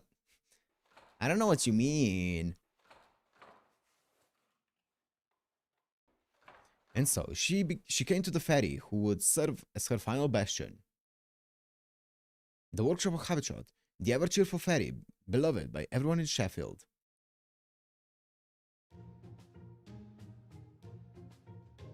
Happy Cat! Happy Cat! Please don't be mad, Happy Cat. I know you've already got a lot on your plate, but Lord Bogart has a new job for you. I did see that it's Rin's birthday today. Yep, it's a good day today.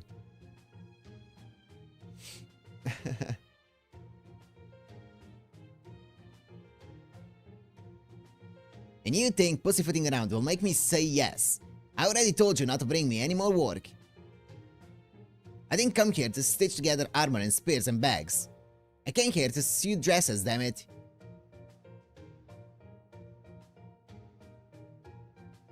Do you have any idea who I am? I'm Lady Goddamn Habitshot, the greatest dressmaker in all of Britain. Excuse me. Bogart said I was supposed to get changed here. Right. Heavy Cat, did you lose it? Did you finally lose it? I mean, you've always been kind of a mess, but... Alright, finally, a job worth doing. At last, my waiting has paid off. Don't tell me. Bogart wants me to make this skull an outfit, right? I'll have it done in less than no time. I mean, just look at how cute she is. That settles it. I'm making her my bride. Okay. Bride? Does that mean I'm going to be marrying her and Bogart? Oh, don't pay her any attention. This fairy's always been a little off. She just showed up not too long ago after we started looking for a fairy who could make bridal dresses. She's definitely good at her job, but she's also pretty well weird, old-fashioned, unflappable. I'm still not sure she fully understands that we're rebelling against Morgan here. Still, she is good at her job. She's always claiming she's a friend of to all brides or something. That's me. I'm Habitshot the Spinner, professional seamstress. This fair is all about helping blushing brides before their big day. But never mind that. Yeah, I know, Robert. I'm all set to get started, so let's take your measurements. Hey, I wasn't talking to you. Go on, get out of here. Give us some privacy. And tell Bogart he'll have to wait until another day. He always thinks these things take way less time than they do. Got it. How about some milk? Should I bring some by later? Of course. I deserve a reward for all my hard work, after all. And don't forget to heat it up. Okay. Hi there, young miss. It's okay, you don't have to be scared. This is all happening so fast, you must be totally bewildered, huh? Well, don't worry, I'm on your side. After all, I'm Habitshot, friends to brides with bright futures ahead of them everywhere. No more stuffy iron armor for you. I'm gonna make you the best dress ever. Thank you, Happy Cat. I'm Ennis. Oh, right. Bogart said I'm not supposed to use that name anymore. Is Ennis the name of someone special to him? Ennis, huh? Yeah, that's definitely not a good name for you. There used to be a scary fairy called Black Ennis, who went around abducting and eating children. You don't need a name like that. Let's see. Pardon me. Aha. I knew it. I'm gonna call you Mash. You're right with that.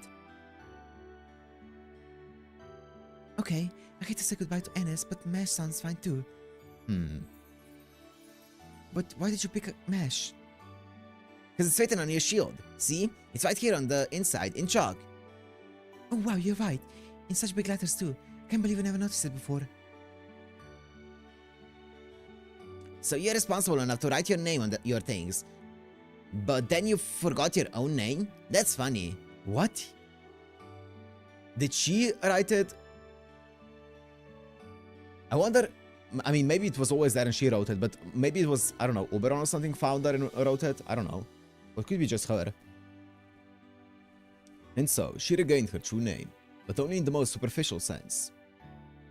It would still take some time before she returned to being Mash both name and soul. Okay, now that your measurements are all done, it's time to get to work. Oh, do you have any preferences when it comes to color and stuff? I know your armor is mostly black, but I bet you'd look great in white. Habitshot began happily cutting away with her scissors.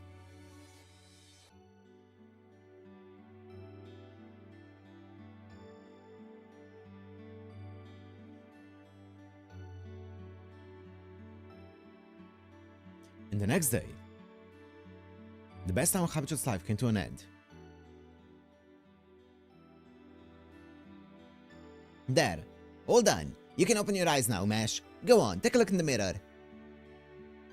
Oh, that's a cool outfit. Surely this is a spiritual dress, right? Surely?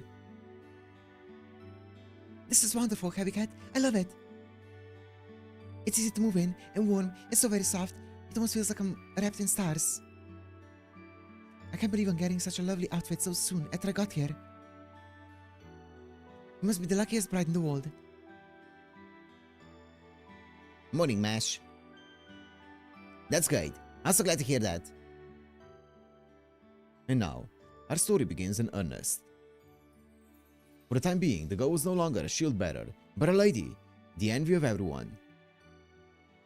Thus began her days of splendor and delight, easily one of the few and most peaceful times in all of fairy Britain. At least for a short time it lasted before Sheffield Castle was razed to the ground. Well,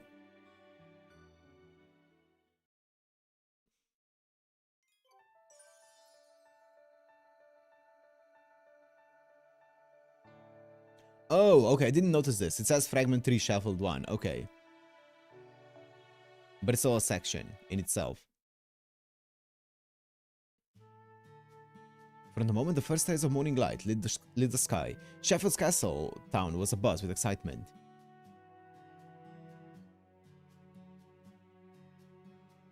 Overnight, rumors of the Lord's new lady, the Knight of Iron Armor, had spread in a flash. They said she was more than a match for both the black dogs and the Moors, and that she was even stronger than Bogart himself. More on that later. Okay, sure. Did you hear about the new lady yet? They say she even sent Lord Bogart flying, and he withstood a blow from Gawain. Isn't that amazing? The merchants who brought her here says she's the child of prophecy. If that's true, we might actually be able to go back to Norwich. Oh yeah, I got a peek at her at the castle yesterday. She's definitely the real child of prophecy. Well, you can tell she's no ordinary fairy. There's just something different about her. I thought my heart was going to melt when she smiled at me. She might even be as much of a beauty as Lancelot.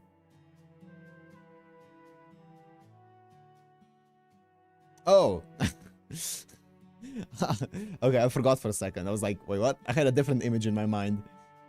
You hear that, Wagon Winky? The whole town's talking about Ennis. I mean Mesh. And Bogart paid us a boatload of cash for her. We'll be all set for winter this year. Too bad you can't see Mesh anymore, though. I didn't think she was gonna live in the castle. I thought we'd all be together forever. Don't be stupid. We just gotta be patient. Bogart's bound to get bored of her eventually, and when he does, we take her to Edinburgh. You just know Nonaria up north would pay even more for the Child of Prophecy. Now, come on, not you too, Rob. Wagger can understand, but you? Mesh is just merchandise. Now that we sold her, that's it, we're done. There's nothing tying us together anymore. I say we leave Sheffield before it's too late. The longer we stay, the harder it'll be to make our escape. Escape? Why do you gotta escape, Winky? We got money now, right? Are we gonna stay here until spring? Yeah, Mesh protected us. Nobody's ever protected strays like me and Wag before. So we're gonna stay here until we return the favor. But if you wanna go, Winky, you can go. You're not like us... You're not like us strays who drifted here. You're actually from the land of the Fae, and you're way smarter than us. You'll be fine on your own, no matter where you go. You're giving me way too much credit. The more clever some twisted bastard thinks they are, the less capable they are of changing what they believe. Damn, okay. I see you. Just so we're clear, I do not believe you're actually the Child of Prophecy. The only reason I'm letting the townspeople believe different is that it suits me. Let me be clear about one more thing. You've no right to voice your opinion here. I'll need more than power if we're going to defeat Morgan. I'm also going to need the grace and dignity of a king. You're no more than an ornament to that end. All you need is stand by my side as my beautiful queen. Yes, Lord Bogart, I'll conduct myself with the dignity of a queen worthy of Sheffield. By the way, did you sleep well last night? I'm very sorry again for how rudely I reacted. Oh, that? I don't have a scratch on me. Don't worry your pretty little head over it. Now then, guards, I'm going to see how our soldiers' training is coming along to the barrack. At the barracks, yeah. Keep an eye on my lady. Make sure she doesn't escape or leave the castle at all, for that matter. What happened? What? Yes, Lord Bogart, leave it to us. Cruel as Bogart was, he was also an excellent lord. He spared no effort gathering mercenaries, training soldiers, and reinforcing his ramparts in preparation for the inevitable battle against High Queen Morgan's army. He made sure his army would be strong because he was sick and tired of losing. Wait, I think the chat is like really weirdly going. Like it's going in bursts for some reason. Okay, it should be fine.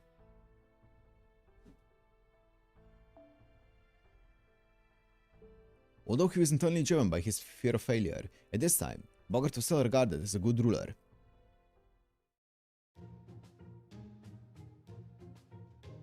Acting dignified.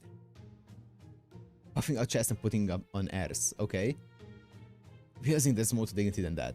Okay, sure. Lady Mash. Which mean bursts?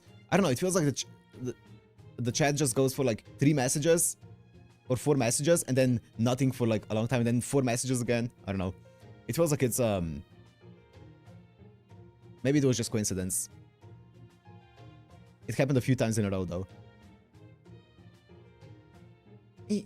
Yes, and the queen. Do you have a problem with that? I know, my lady. So, you're Lord Bogart's wife, right? Which means you're now one of the lords of Sheffield, right? Well, with all that in mind, I have a favor to ask you on behalf of your citizens.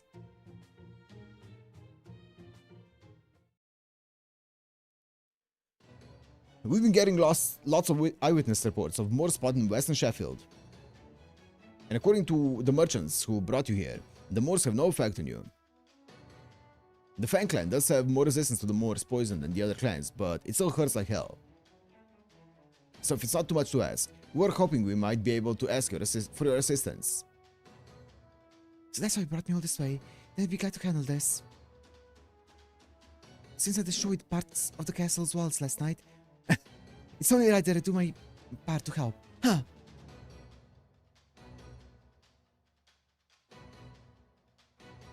She destroyed parts of the castle's walls. Uh-huh. Damn it. How are you so damn cute? But that's not what's important right now. What do you think you're doing, Mash? And what were you thinking, Guard? What do you think has got so bad in the land that the Fae that we have to send our lady out to fight? I gotta tell Bogart about this, you know. But it's the duty of a lord and his wife to protect their territory, right? Besides, she's already evil as far as Queen Morgan is concerned, so... Are you calling my bride evil? Have you even seen how cute Mash is? She's the happiest bride in the world. She wouldn't even catch a butterfly or pick a flower or... What are you wearing your old armor? You didn't rip my dress, did you? Oh, no, not at all. Don't worry, I'm still wearing your dress underneath my armor. It's gonna get all wrinkled. Now I have to make a new one. But I can wait until after we're taking care of this. I'm gonna make you fight this battle all on your own. I'm gonna be right there beside you. Huh? You can't do it, Happy Cat. With the Moor statue, you'll... All you need to handle Moors is a little ingenuity. It's not my fault fairies these days can't think for themselves. More importantly, my name is Habitrat. I don't care if other fairies call me Habitat, but you're not allowed. Huh? Why only me? Oh.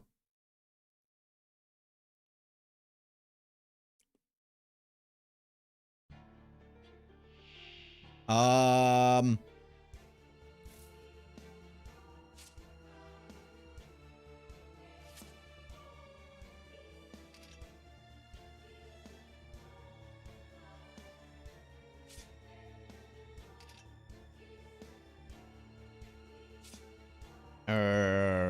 You think I can use that? Is Robert here?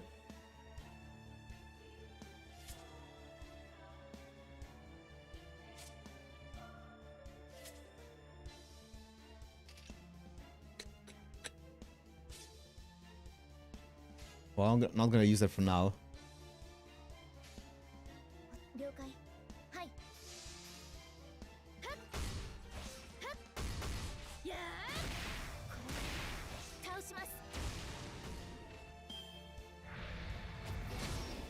Of course you can use it. I mean, up until now, her MP has been a spoiler.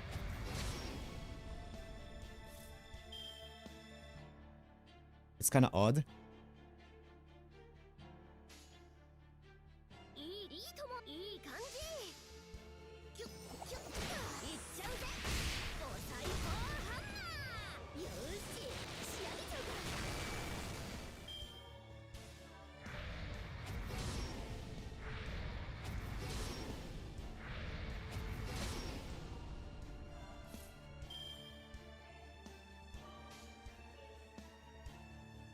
In story, you can use that. Okay.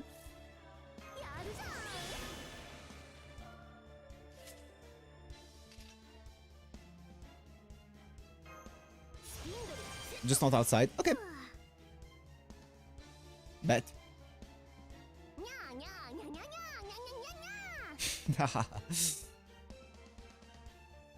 Oh, it's okay. It's not like it's an offensive one either way, but.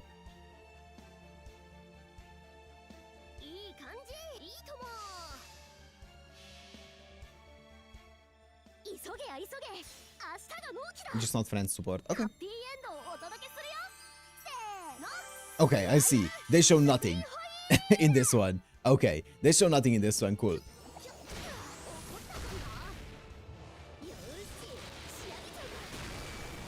Bruh.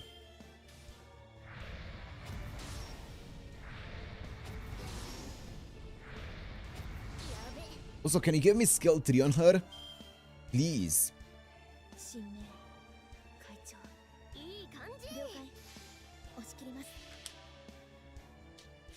I wanted to dip.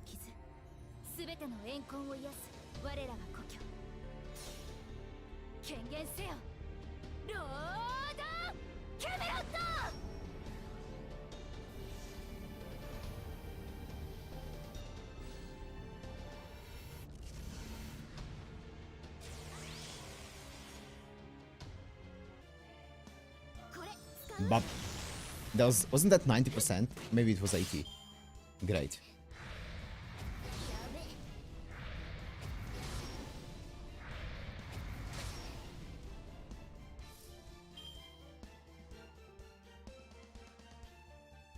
Wait, this is getting kind of scary though.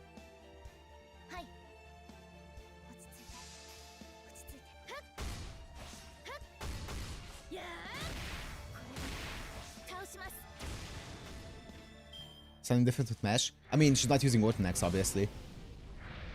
If that's what you mean.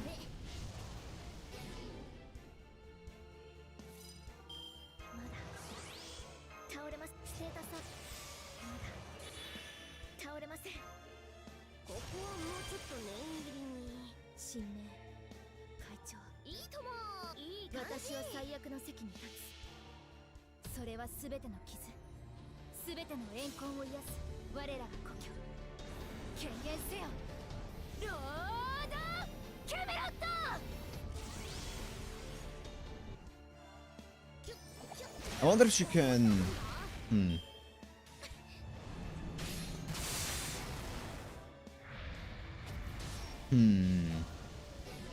I wonder if her using...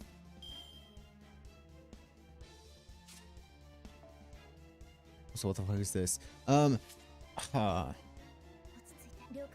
wonder if it's anything to do with like Britain and stuff, because obviously Galahad.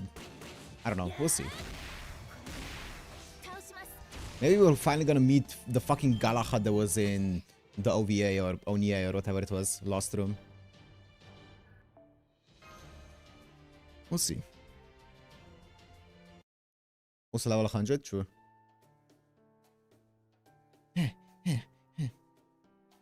This is why I hate fighting. All that work for almost no reward.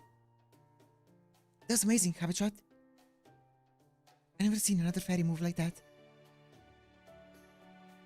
You think? Well, we artisans need to be able to complete surprise rush orders in a single day. Me, I can make a new bridal dress in the time it takes the sun to set and rise again. That's what they call me, Happy Cat, the speedster. I can't believe what I just saw either. No wonder Lord Bogart holds you in such high regard. Did the Wing Clan make that spool of yours? But wait, besides Miriam, the Wing Clan died out 1200 years ago. You can't level? Yeah. I know, they would definitely tell me when I can level her higher. At least I'm guessing. Miriam, as in Game Master Miriam. Huh, I didn't know she was still alive, or maybe she passed the name on to her daughter. Oh, whatever, now that we've taken care of the Moors, how are you gonna show your appreciation? You gonna treat us to some kind of yummy lunch we deserve? I know we're not allowed to enjoy eating when Bogart's around, but that won't be a problem in the castle town. Of course, I've been wanting to introduce Lady Mash to everyone anyway. Are you sure that's a good idea? Lord Bogart did say I wasn't supposed to stand out. Heh, it'll be fine. He won't be back until nighttime anyway. He was a big slog coming all this way, right? So it's only right we make the most of it. And the fairies of Sheffield love human culture, so they're not prejudiced against humans at all. Trust me, they're gonna love you down at the pub. They'll be happy. You'll be happy, and I'll be happy. Exactly. Besides, Lord Bogart prohibits us from treating humans like slaves. He says it's only fair since we've all been banished, so we really are equals here. Honestly, I don't know what we would do without our humans. In fact, there's one human woman in particular I'd like to propose to myself. Huh, is that so? I guess Sheffield really is all about freedom then. Kira thought he was just talking a big game about not doing things like Queen Morgan. Sorry, you said you were all banished. Oh, you mean you didn't know? This place used to be a ghost town up until 100 years ago. It wasn't until Lord Bogart and the rest of us rebuilt it that Sheffield became what it is today. We used to all live in Norwich, at least until its lord, Spriggan, had us all banished. We wandered around for a long time, with nowhere to go, until we ended up here. Which is why we can't just abandon Norwich now. We might have been banished from it, but it's still our hometown. So the Queen isn't going to do anything about the calamity pool building up there. We will. That's why Lord Bogart's revolting against her. He wants to save Norwich before it's too late.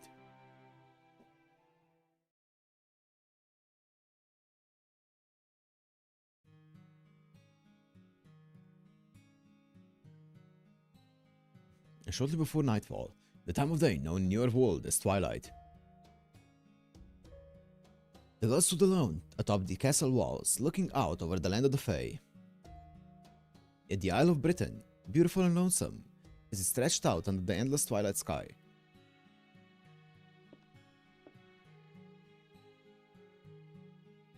What are you doing here? Have you forgotten the way back to the castle? Oh, hello, Bogart. The scenery here is so nice, isn't it? You refer to me as Lord Bogart. I'll not tolerate disrespect. And yes, of course the view here is nice. It's so I can see any enemy forces that attempt to invade my territory. I suspect you and I are using the term nice very differently. This was a battlefield. In fact, the bloodstains have only recently faded. I'm sorry, I shouldn't have said that. Not when I still don't know anything about this town. Does this... Yes, did you say something, Lord Bogart? Never mind. Does this scenery truly seem nice to you? Even with all These desolate hills, as far as the eye can see, in a world ruled by fairies rather than humans. Yes, it does. It seems wonderfully precious. There's something very forlorn about the scenery, but something endearing too. I can tell that everyone's suffering here. Rob, Wag, Winky. The people I've met in the other towns, the people of Sheffield, everyone. I don't know what it is that's causing their suffering, but I do know that, in spite of it, they all consider this their home. They want to keep living here, even if it's hard. If so many people still love Britain, I can't imagine it would be such an awful place. How shallow. That's exactly why humans are so difficult to deal with. Go back to the castle before you distract the soldiers in their barracks. I won't be back until late tonight, so talk to Habachot if you can't sleep. I will. Thank you for your concern, Lord Bogart.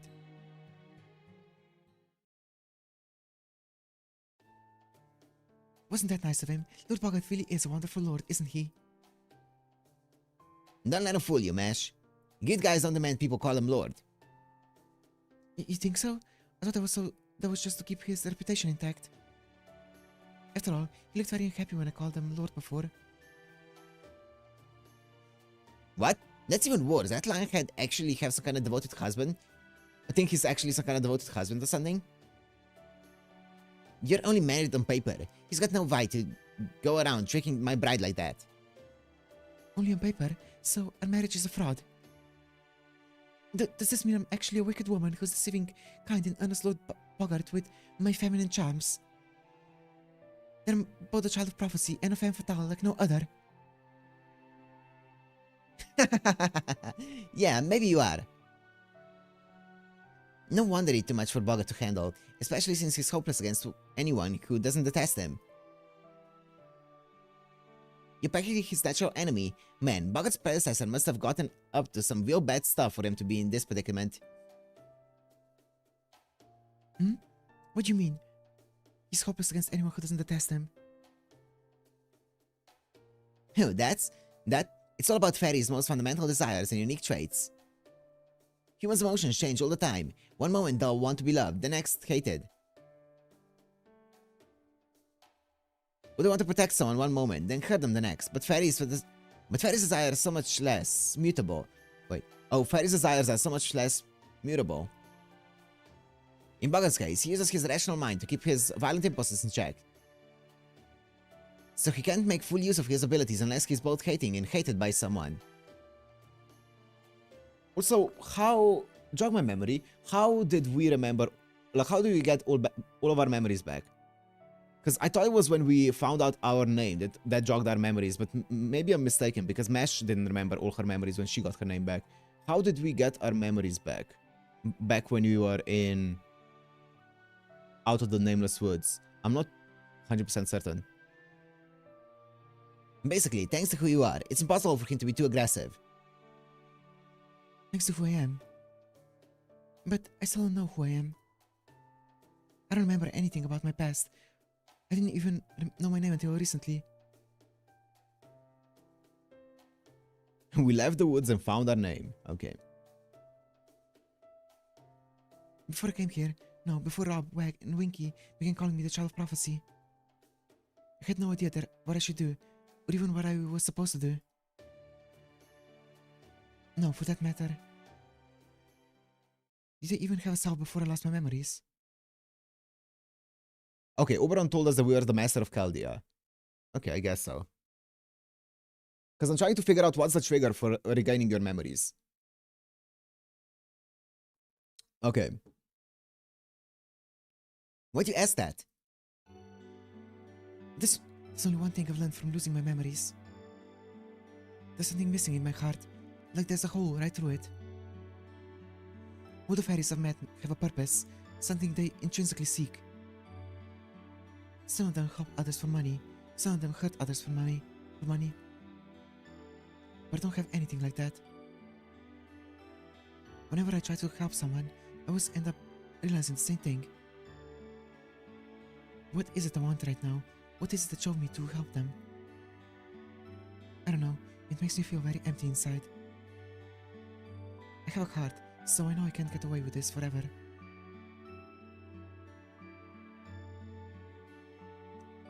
Remember the name Mesh, but Mesh doesn't remember the name Delivery Mat? True, I guess, yeah. True. I don't think I was even aware of that emptiness before I lost my memories, but now I can't help but notice. After all, I don't have any memories left to cover up. Something was missing in me. No, that's not right. There's a gap in me that's long been ready to receive something, but I refuse to try and fill it. So I find it very hard to believe that there's anything I can do. Habituate blinked in astonishment at the girl's surprise confession. Losing her memories was not all bad. It made her aware of a serious problem. Well, hey, most people don't really know who they are or what it is they want. They say that kind of thing becomes clear on your deathbed, but for better or worse, we're still alive. You need something to drive you, a goal you can be proud of. They'll also help you learn to love yourself. You said you have a hole through you, right? And you're not looking to figure out what you should do as a person. You're trying to figure out what you want to do. Maybe that's not the kind of thing you notice when you're already leaning on others. But this journey is going to be just for you, so you can find it yourself. Okay, that's cool. They're kind of using this entire Mesh arc for her to rediscover herself and develop her as a character. That's cool. Kind of like separate from us. I like that. Don't listen to her too closely. She's going to bail before this is over. It'll be a long, long time before the girl finds an answer she's comfortable with. For the time being, the fairy's words were just meant as advice to cheer her up. In the hopes that one day, they'll form the core of the wheels you'll use to spin your own thread.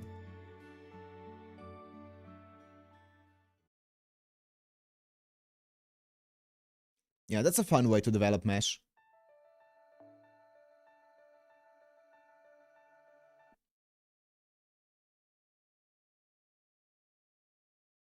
Oh, right.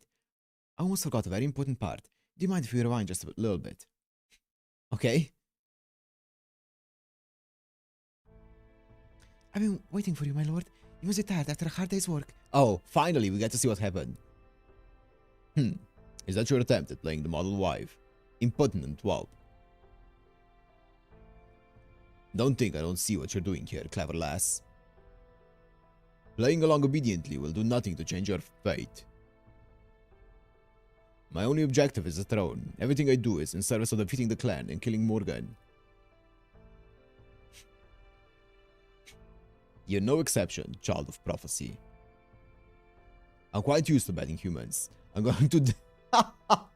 He's direct. I'm going to deflower you now. I will not be gentle. But if you wish to fight back, you're welcome to try. He needs to voice it.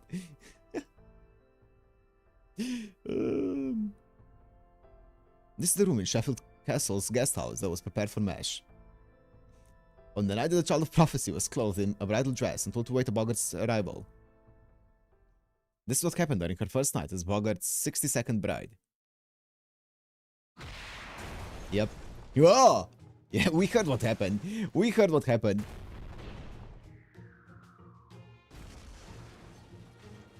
A girl? Oh, what was that? Are we under attack? Huh? Lord Bogart? What in the world happened? Ah, the wall by the throne is ruined. Everyone, come quick. The enemy is trying to kill Lord Bogart. Hold it. I'm fine. Do not call the other guards. I just slipped, that's all. I just slipped through the walls. Oh, I'm terribly sorry, sir. Still, it's amazing you're alright after falling over 50 meters. I guess that's why they call you the Stone Lion, Lord Bogart. I'm so sorry, Bogart. I'll be right down. I'll be right down. Are you okay? Richard, again, I'm so sorry. I was actually very nervous about all this. So even though you just lost your balance from being tired and were only trying to grab my shoulders for support. Okay. You surprised me so much. I just shoved you out with my hands. I never expected you to go flying so far. Trying very hard not to let the actual realization of what actually happened show on his face. God, you to tell no one about this. Is that clear? Yes, sir. Of course, sir. I didn't see anything, sir. Now, if you'll excuse me, I must get back to my duties. Whoa, the Child of Prophecy is amazing. I can't wait to tell everyone about this. Great.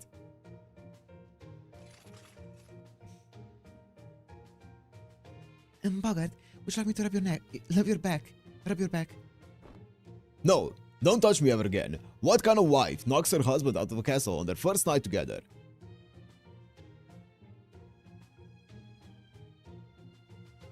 The rumor spread overnight.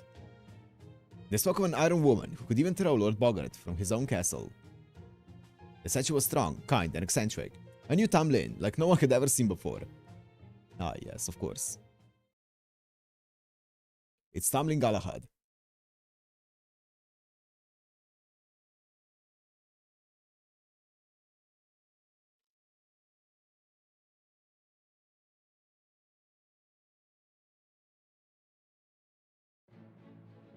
Man, Sheffield's been like a whole new town ever since Lady Mash got here.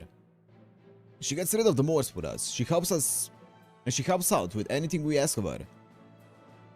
And best of all, she even keeps those Lord Bogart from acting up. It's like he's back to his old self again. Not even the Queen's army can stop us now. Norwich is as good as back in our hands. A toast to Lady Mash. A toast to Lord Bogart. A toast to our knight. The Knight of Sheffield. Cheers!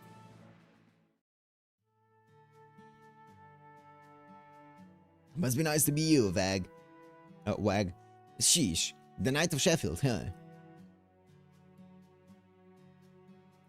Mash is the Child of Prophecy, remember? She's not just Sheffield's knight. Sure, those princess clothes look great on her. But there's something special about her. She's more than that. If you ask me, Mash looked plenty elegant than iron armor of hers too. What? You're jealous of Bogart now, Rob? Did you forget you were the ones who brought her here? Of course not. I was just thinking it's sick how everyone in town is carrying on about her. I mean, I know it was kind of the same for us, but still. Every morning I see Mash looking out at the horizon up from atop the ramparts. And she always looks so lonely. She used to smile all the time. She used to be really happy. It makes me wonder if maybe we made a big mistake.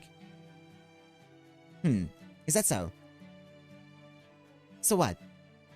You don't think Mash is the Child of Prophecy after all now? She was just lucky. She was just a lucky find first. Just another piece of the merchandise. What's up, Kev? But then, she started talking to us like we were equals, and before I knew it, I got attached to her. Me and Wag aren't from Fairy Britain. We drifted here from outside. We're basically flotsam. Objects, humans, and sometimes even fairies. They wash ashore here sometimes. We're like changelings, in a way. Flotsam? I never heard of that before, but I guess it's pretty typical of Morgan's reign. I wonder where they come from, right? Because isn't this... There's nothing that's supposed to exist outside of the... out of the British Isles. For them. Interesting. We're not part of any clan, and we didn't spring up naturally. We don't belong anywhere. One day, Queen Morgan's soldiers caught us, branded us with command spells, and just let us go. They knew we'd die when we got squeezed for our existence tax at the end of the year, so they didn't even bother killing us. That's why I threw myself into any kind of work I could find, no matter how dirty. You know what Wag is like. He doesn't even know what's going on half the time. Amazon same-day shipping? Still, I'm like his old brother, so it's my duty to at least make sure he's got enough to eat. My only purpose for every year was making sure we survived. At least that kept us from becoming Moors. But unfortunately, it also made me forget a bunch of things. Hesitation, uncertainty, compassion.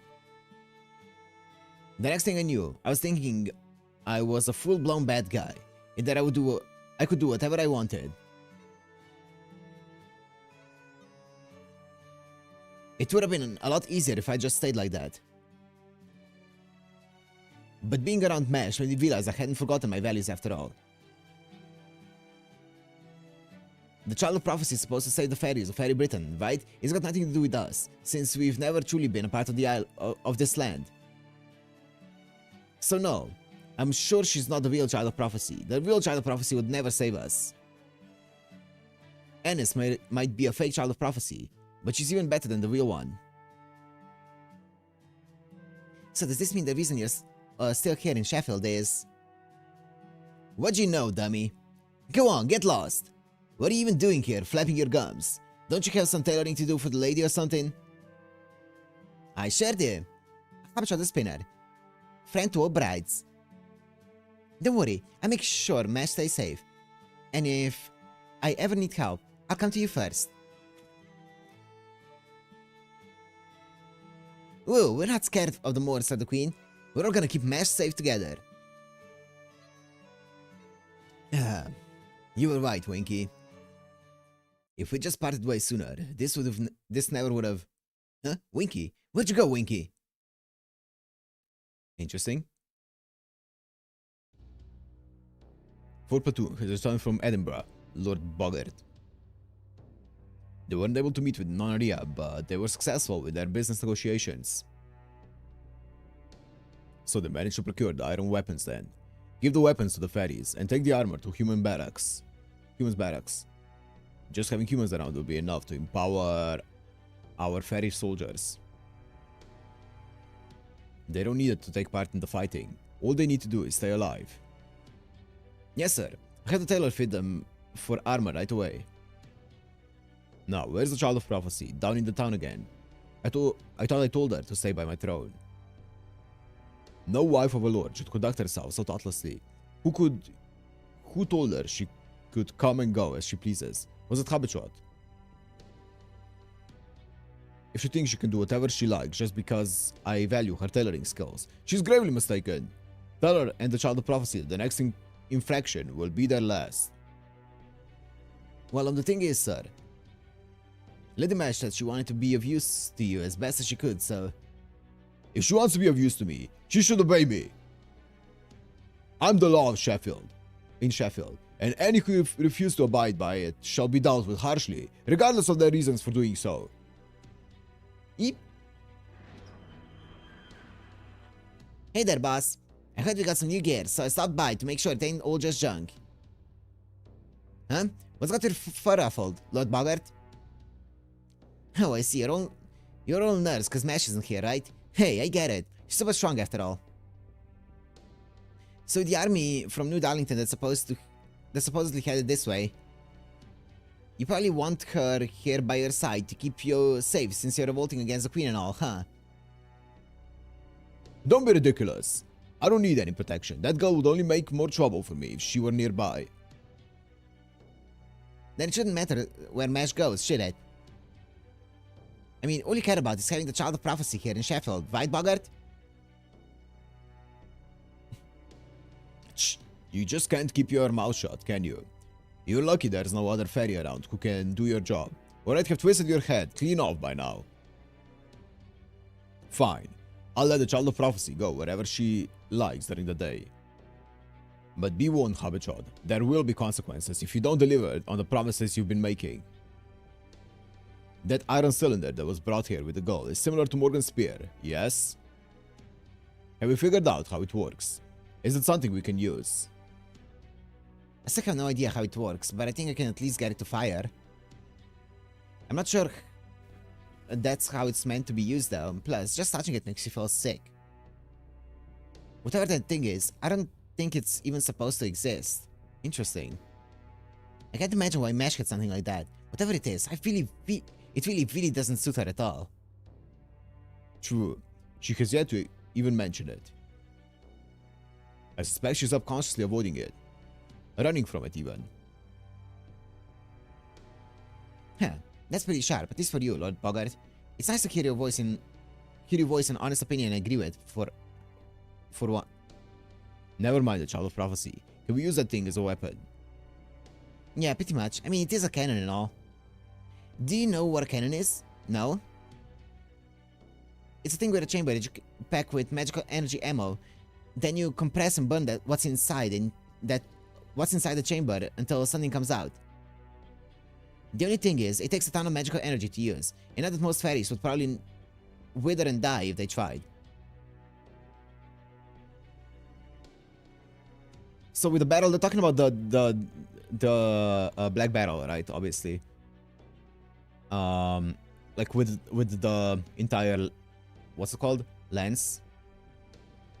What do they call it? Pole.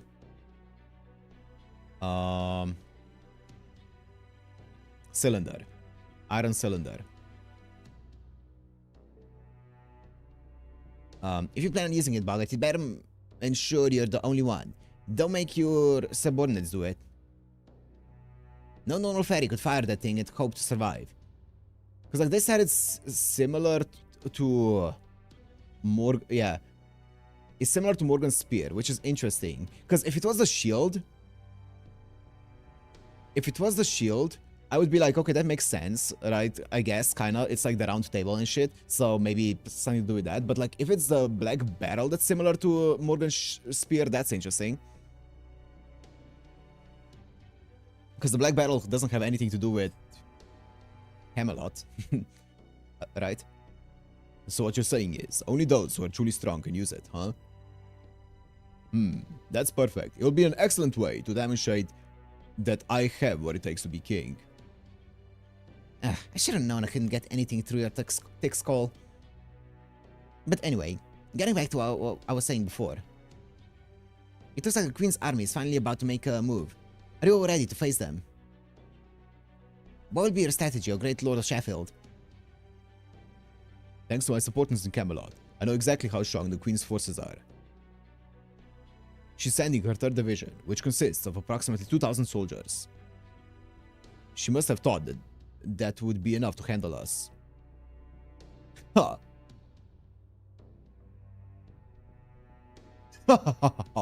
It's almost shocking how little she thinks of us. Power-wise? Okay, maybe. They'll never be able to get past Sheffield's walls. Our ramparts are made from strips of the wall tree's bark. They won't be easily destroyed. We've nothing to fear from the Queen's army without a Tamlin, and with Nonaria moving south, she can't afford to send more than one division. All we have to do is wait 7 days for them to wear themselves out against the ramparts. Once we've held the castle for 7 days, the Queen's 3rd division will have spent its strength. Then my elite soldiers and I need only release our pent-up anger from the siege. So you do have a path to victory in mind. Guess I was worried for nothing then.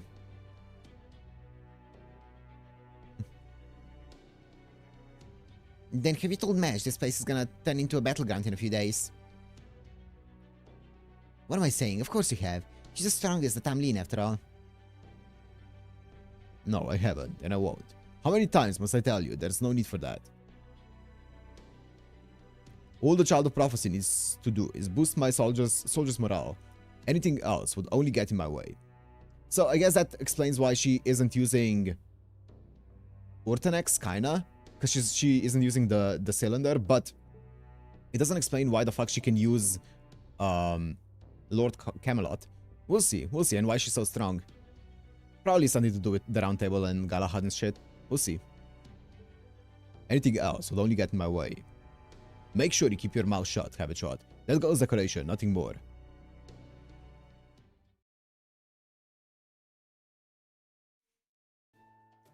Good evening, Lord Bogart. It's so nice for you to visit me again. Don't misunderstand, I'm only here to save face in front of my guards. Otherwise, no Fang Fairy worth its fur would ever come to the room of a woman who has no intention of bedding. Still, now that I'm here, I'm not about to waste my precious time. Let's discuss the Child of Prophecy tonight. How much do you know about them now that your memories are gone?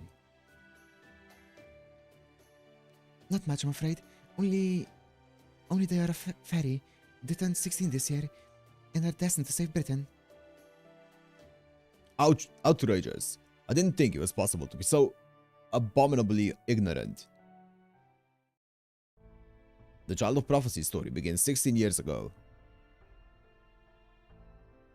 Einzel, the head of the Mirror Clan, who possessed this sacrament of prognostication, prophesied that the savior of Britain had been born, and that one day the true king would defeat the false king for good. In response, Queen Morgan tried to save every fairy now, but, wait. In response, Queen Morgan tried to have every fairy born that year rounded up and killed, but she wasn't completely successful. There were many villagers who harbored anti-queen sentiment. Some of them sheltered newborn fairies in the hope that one would someday fulfill the prophecy. Of course, there were also some towns who took fairies born that year and tried to pass them off as a child of prophecy. These days, some have even offered 16-year-old fairies in tribute to the queen, claiming they too are the child of prophecy. That alone makes the child of prophecy valuable. It's why every faction in Britain was desperate to find them. For not one fairy ever doubted that Einzel's prophecy would come true. You see, they knew this had happened before. There have been other times in Britain's history where a savior has been born to rescue it. A figure meant to banish the great calamity that comes every 1,000 years. The one that channels the voice from paradise. Every 1,000. Okay. Banish the great calamity that comes every 1,000 years. I'm guessing the figure comes, because doesn't a calamity comes every 100 years, right? But wait, I think so, right? A figure, I'm guessing, comes every 1,000 years. At any rate, all but 2 of the records from the Fey era have been lost. One describes an incident that took place in Fey era 4000, over 6,000 years ago. There, a single fairy rescued Britain when constant interclan warfare had brought it to the brink of collapse, at the cost of their own life. It's at a great calamity. Okay, I see. What's up, Sanad?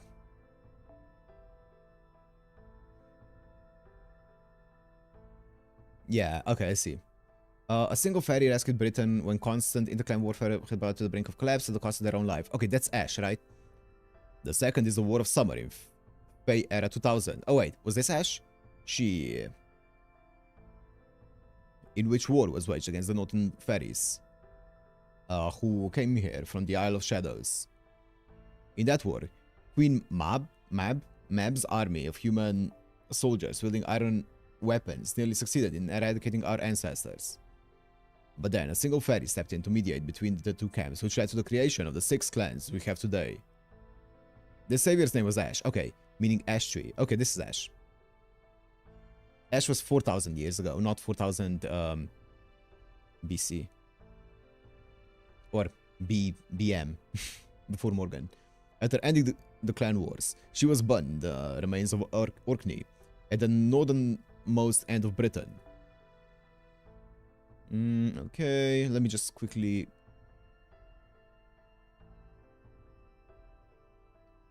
Okay. The second is the War of Summer in Fey Era 2000. Came here from the Isle of Shadows. Will Mab.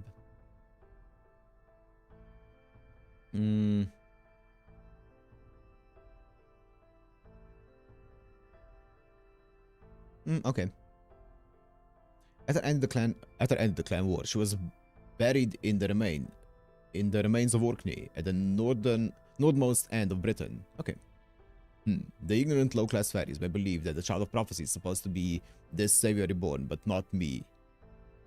No matter how many times she may have said Britain before, she still lost. The calamity still exists. That alone is proof she does not deserve to be called anyone's savior.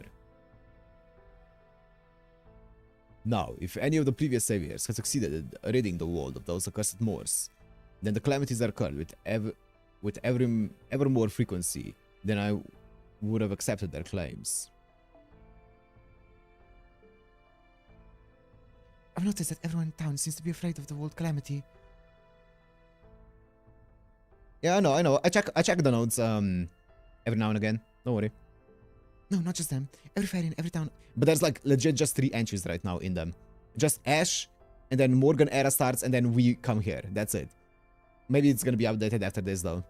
No, not just them. Every fairy in every town I visited on the way here was afraid of it. My understanding is that, as terrifying as Queen Morgan may be, fairies still obeyed her because she at least kept them safe from the calamities. But now... That's right. Morgan has declared her intention to leave Norwich to its fate. This was her second grave error, after appointing Tristan a Tamlin. I may never get such an opportunity again. You're happy about this, Lord Bogart? You can't rally soldiers without a cause for them to believe in. They need something greater than themselves. And this Norwich situation is an unprecedented opportunity. Mesh is the chance I've been waiting for to seize the throne. I have no intention of actually saving Norwich, but I will still use the situation. My call to action couldn't be simpler. I've demanded that the Queen rid Norwich of its calamity pool and aid in the restoration of the city. If these demands are not met, then Sheffield will no longer recognize Camelot's rule. The Queen will either need to comply with my demands, or send out her army to suppress us. Frankly, I don't care which option she chooses. Either will deplete her army. They'll give me the time to collude with the Northern Fairies, invite the Round Table army in the south to join our cause, and eventually create an army of my own to rival the Queen's. You're no more than grease for those wheels, child of prophecy. I neither need nor expect you to save Britain. Until and unless you recover your memories, you're not to make a move without my permission. All I want is for you to continue giving the people of this town hope. You're no good for anything else. A tiny bit harsh. But being a hope symbol for people is not bad. Oh, what's up, Willie? Or Winky, that's it. There's a whole situation in Sheffield. Bogart has 3,000 soldiers, 2,000 his fairy militia, and 300 humans. He's also gathered more forces even as we speak, so probably you want to make your move soon. So it would seem. Damn it, the Queen only authorized Sheffield to assemble soldiers as a deterrent against the Northern Fairies. Now you're telling me there are 5,000 armed rebels all in one place there. That makes this the largest rebellion we've ever seen. I'd say it's owed larger to Lady Tristan crossing a line with her antics. Ever since New Darlington was built, countless fairies have been slaughtered for her pure amusement. Now fairies from all across Britain are harboring doubts about Lady Tristan. And about High Queen Morgan for making her a Tamlin in the first place. You don't have to tell me. I'm painfully aware of that. But we've still sworn loyalty to the High Queen. We can't be party to any of that nonsense. Right, sorry about that. It just slipped out. So, what about my payment? Very well, go on, pay him. He may have lost his standing, but Bogart is still a powerful leader from the Fang clan. He can easily defeat 1,000 fairies on his own. Send word to Camelot to have Lady Gawain dispatched here, on the double. What about the Child of Prophecy? I'm pretty sure intel that valuable is worth something. Huh, that's a good one. They just captured another Child of Prophecy yesterday. This new one isn't even worth looking into. I'm sure Bogart just made it up. Oh, I wouldn't be too quick to dismiss it, officer. That fairy there was telling the truth. I especially enjoyed the description of this Child of Prophecy. How did it go again? Black iron armor, a huge shield, appears to be a girl of about 16, and a black iron cylinder that made you uneasy just to look at. Oh, you've definitely got my attention now, brother. Please, tell me more. Well, he's gonna know who that is. What's this girl's name? You do know her name, right? Honestly, I find it strange how you avoided mentioning just that part even when you're here to sell us intel. I mean, don't you think it's suspicious? It almost makes me think you're not telling us on purpose. If that's how it sounded to you, sorry, but you're wrong. I didn't say it because I don't know. Now, if you're not gonna pay me anymore, I'll just be on my way. I want to get back to the south by tomorrow. Hey now, why the rush? You came all this way after all. Come on, have a chat spell with us. A chat spell with us. Don't worry, Winky. I'm sure it'll all come back to you soon enough. It's written all over your face. Interesting. Okay. Bell! 2 bells! Okay.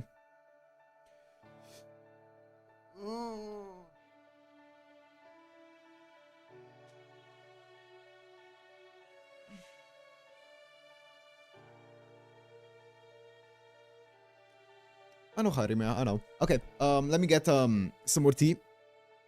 2 minutes. BRB.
I believe there's a battle at some point in 6. Arrow 2 and 4. Boss battles.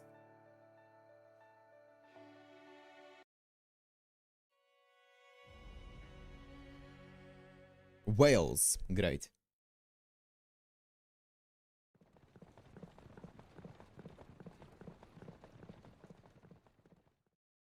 How long until we get to Wales? Oh, we're in a carriage. Well, we're taking the scenic route instead of the main road so as not to stand out.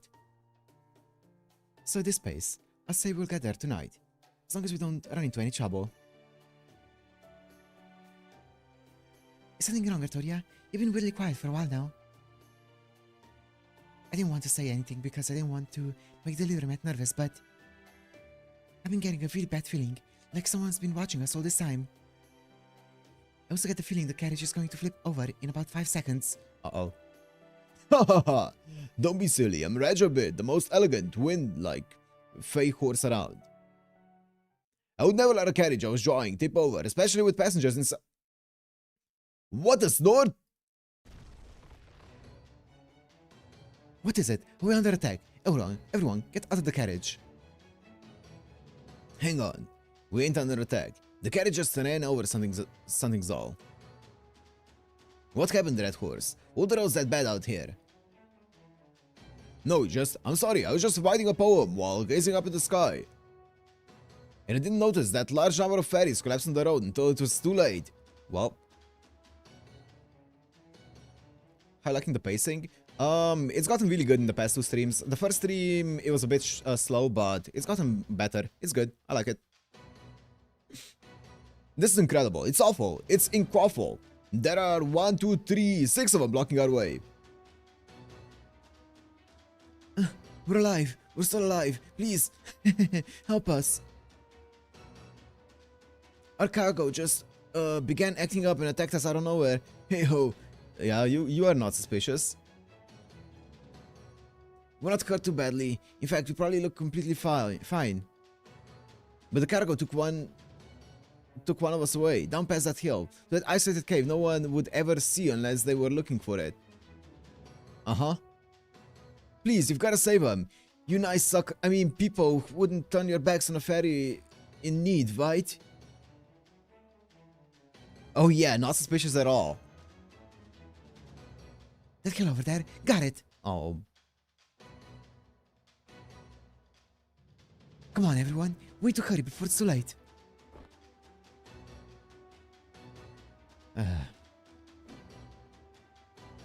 Wait, seriously? There's a fine line between being nice and being gullible, you know?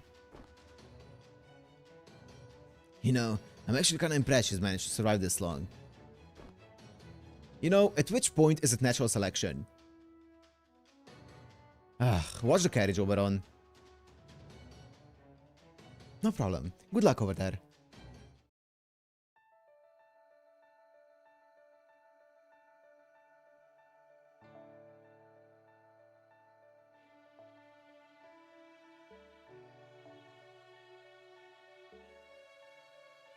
Do I need to bring these guys? I do, right? Oh no, wait, maybe... Oh. I don't.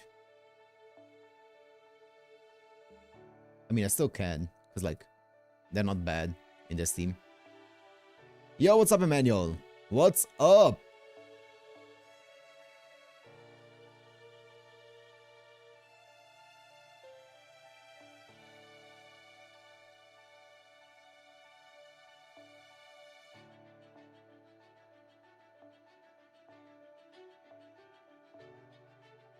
No, wait, that's not what I wanted.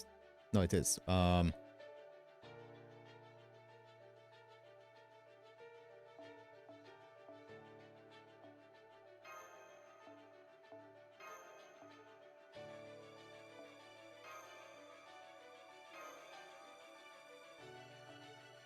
Sure.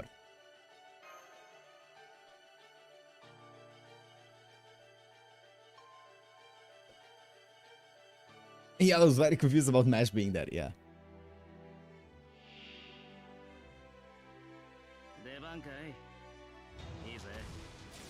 NFF cat, NFF lizard. So she's already doing it, huh? Gain resistance to all attacks. What the fuck is this?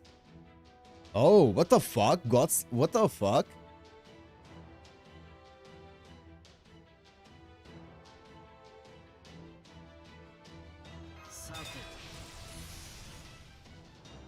Okay. Yeah, his alter ego.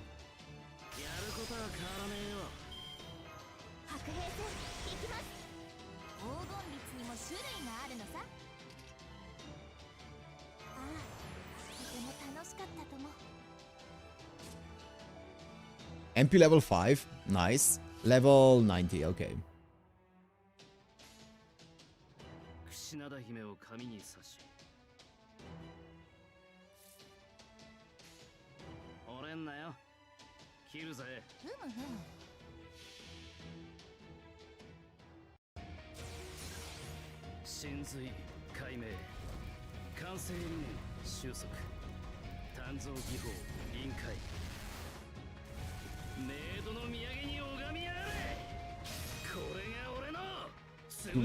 Muramasa da.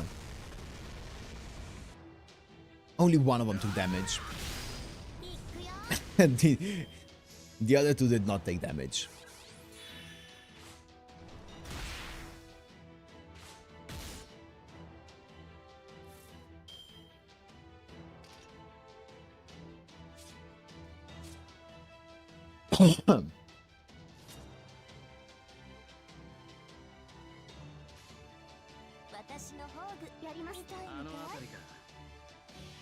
Voice lines are different? Nice. I don't know, I haven't used them enough to know the voice lines by heart. That's cool.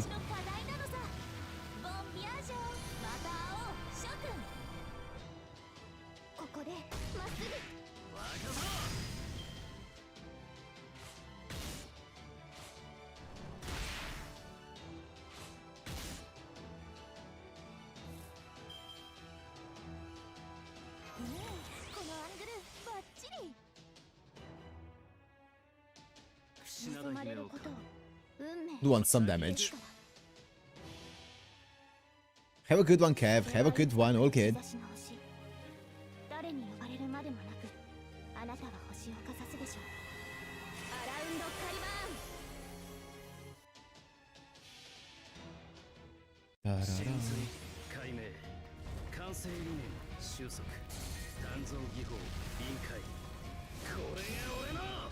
Tsumukari Muramasa da.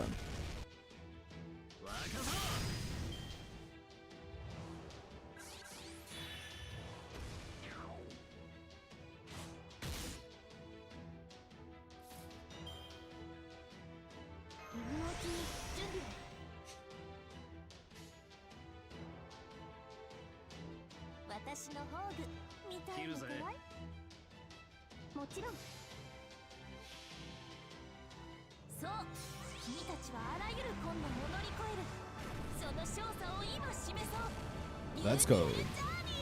Beautiful journey.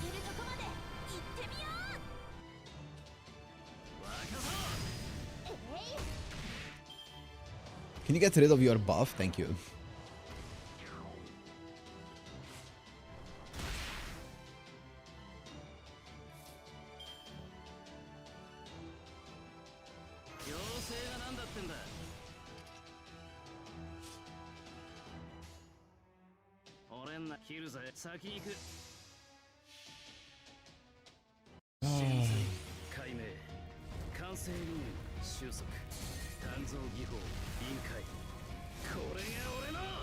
Tsumukari Muramasa da.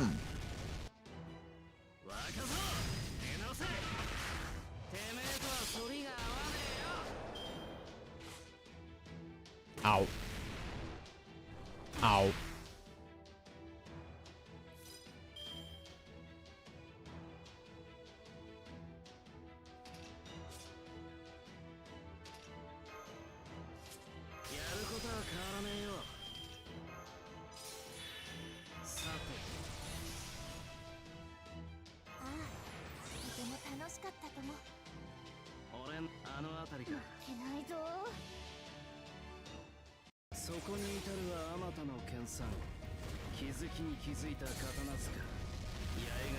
Yeah, the logo, yeah.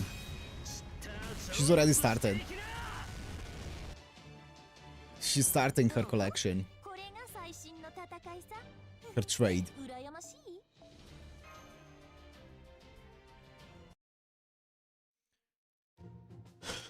Hey ho! I don't know what I would have done if you guys hadn't come along. That's the last time I go shopping in Gloucester. I should have known that bargain set was too good to be true. You mean he actually was in trouble? What? I guess so. I feel bad for not giving those fairies a fair shake, no matter how suspect they seemed at first. Close to level up? On who? I didn't notice. I did not notice. Are you alright? There aren't any other fairies who were taken away, are there? Nope, it's just the 7 of us. No 8 fairy around here. I gotta say though, you guys are sure strong, and by you guys, I mean the redhead. Oh, myself? Wait, really? Didn't I level up recently? How we doing? We're doing good. You, on the other hand, were crazy out there in a whole different sense of the word, lady. You were throwing out so many explosions, I thought you were gonna blow me up along with our escort. Next time. That was not the voice. Holy. Next time, you ought to take a page from the young Mrs. Playbook. She threw a bunch of stuff at the cargo too, but she never hit me once. Going wild, it's all well and good, but you gotta be aware of your surroundings too, especially when there's hostage involved. Anyone else would be seeking a lawyer on you right now, you know? They have lawyers? I guess they do. I know, you're right. I'm doing my best to overcome my clumsiness, so I hope you can be patient while I work to improve. You bet, I'm rooting for you, lady. At least you've got guts, and that counts a lot. So, if you're feeling alright now, would you mind if we get going? Oh no, it's okay. No need to thank us. It seems like it'd be more trouble than it's worth. Yeah. You sure? Now that I made you help us out, I thought I'd take it easy by sticking with you guys the rest of the way. Fuck no. But alright, besides, we gotta head home and report to the boss that we're done taking out the trash. Ugh, and here I thought we could rely on those escorts we bought. Thank goodness you guys came along to help us out. Thanks, gullible looking lady. You were taking out the trash. You mean to Camelot's pit? I thought the soldiers were supposed to be escorts for that, since most tend to show up near the pit. We would have gone with soldiers, but they say they don't have time for escort missions these days. That's how we got escorts from a beautiful lady in Gloucester instead. She said we could have them cheap since she couldn't get the fine-tuning right. Of course. Yep. So she sold them junk she knew was worthless, huh? That foxhole sure is a piece of work. Luckily, no more showed up near the pit. Guess they're all gathered around Norwich now. Man, sometimes I really worry what's going to happen to Fairy Britain. Between Gawain, the Fang Clan's biggest troublemaker, and Tristan, the Queen's pet psycho. The only decent Tamlin of the bunch is Lady Lancelot. Maybe I should make a break for the north. Nah, what am I saying? I could never do that. We're the 7 Merry Brothers, Lady Aurora's faithful servants. Hey ho, it's back to work we go. Thanks again for everything, you guys. You watch out for the Moors too, you hear? What a guy. Wow. I see. What's happening? What do you see? Talk to me.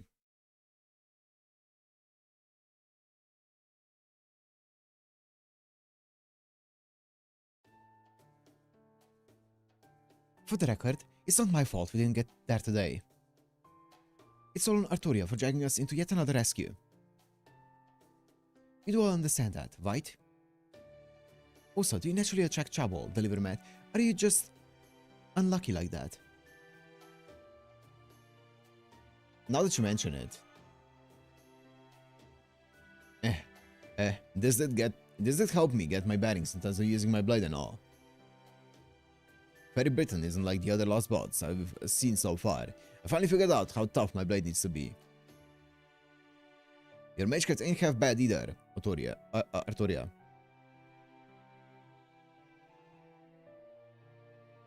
I got no idea why fairies say your skills ain't worth much, but I do know they're a great fit for me. Yeah, I mean, she is a good support for you. The best support.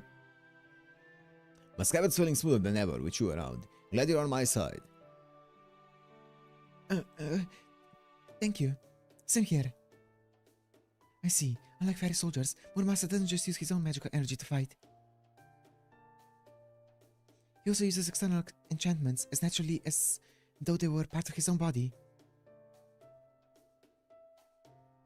True, Muramasa's fighting skills are definitely a cut above the rest. You said he's an alter ego, right? Does it mean he's not a pure servant? Well, is it okay if we tell this story, Muramasa? Sure, go ahead. Now's as good a time as any, Deliver Matt. Besides, I don't need anyone coming to me later complaining about how I was secretly a bad guy all along, or how could I betray their trust, yada yada. It's a long story, but here goes. Okay. New. So he's a servant mixture from this foreign god made? Like he's actually been fighting against the Livermet in Chaldea up until now? Basically, especially on Olympus when he pulled off something really crazy right at the end. In fact, Muramasa, that reminds me, you were strong enough to cut Atlas' spirit origin in half. Yet you failed to assassinate Queen Morgan, and some other fairy handed your ass to you. Damn. Can you explain to me how that works? Because I don't get it. Nothing special to it. I'm just an alter ego who's optimized for killing gods. And it's only because the foreign god imbued me with divine spirits who are good at that sort of thing. True. Apparently, one of them is the blind god of war who is responsible for Ragnarok, the twilight of the gods. The other's, well, kind of a wishful fulfillment of mine, don't ask. My point is, I'm not exceptionally strong or anything. I just don't have to use magical energy to kill gods. Okay, I see. So yeah, he's a godslayer, right? And obviously Morgan and Lancelot wouldn't be considered gods. Okay. Yeah, he's not hitting his niche. Yeah, exactly. So Olympus was perfect for me. And Scandinavia, well, Scandinavia would have been rough. You can figure out why. Skirmish, I think she was called.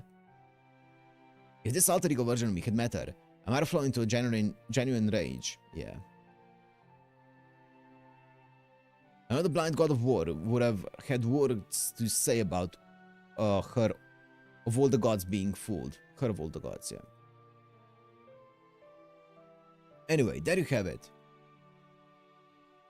I'm pretty useful when I'm up against divine spirits, or in worlds where divine spirits are calling the shots. If you're strong against gods, that must also mean... Now I see. I had a feeling this is the case, but you just helped me clarify it, Muramasa. The land of the fake has no concept of religion, which means... Yep, there are no gods in Britain. Yeah. Though I've no idea how this world ended up like that. It's then peculiar. The whole world is ruled by fairies, but there aren't any traits of gods, the greatest mystics ever anywhere. Well, that makes sense, don't you think? I mean, it's only humans who desire gods. Fairies can do anything they want on their own, so they don't have to rely on higher power for help. So of course the society isn't going to think up gods.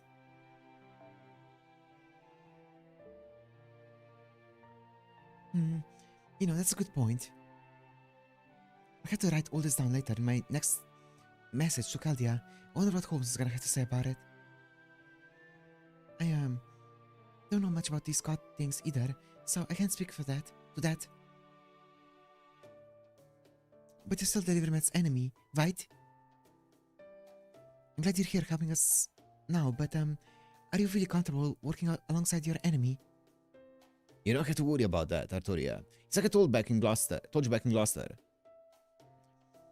Now that you saved me, I'm gonna stick with you, child of prophecy. It's easier for me that way.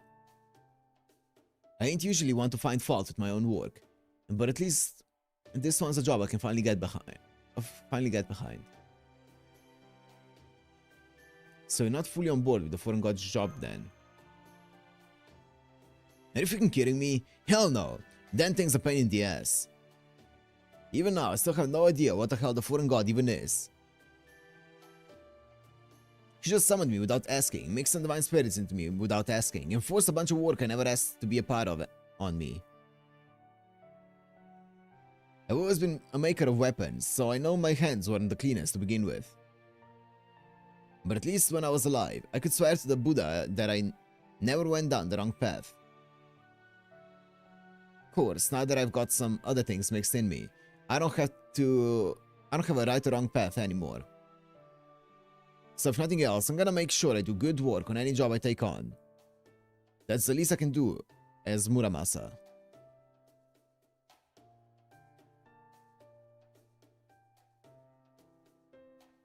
You've taken on the job of helping Altoria now? Isn't that what I just said? Yeah, it is. I don't know why I just repeated that. What are you grinning about?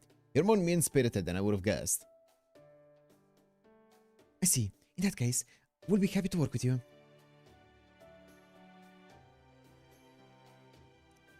We could use all the help we can get now, especially from a heroic spirit we're already acquainted with. Once again, even if it's only in this last belt, I'm glad we're on the same side, Senji Muramasa.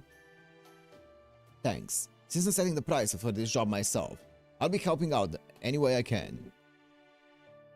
Anyway, on a different note, I don't really want to ask this, but as much as I dislike the guy, he was still a colleague, so how did Limbo's final moments go? Okay.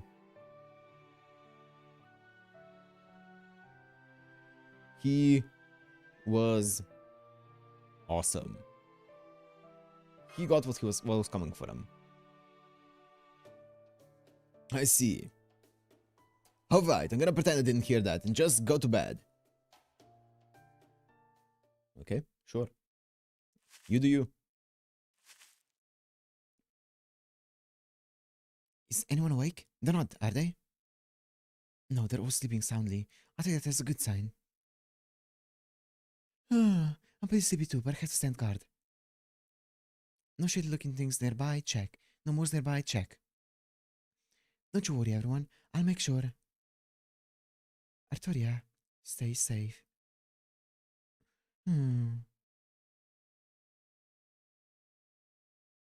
This is one of those choices where you say all of them? Okay. Well, Altoria fell asleep when she was on guard duty. Boss fight, I believe.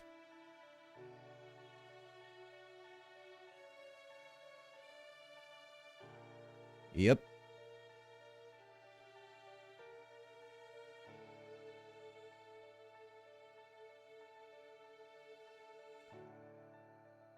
First boss fight of the day.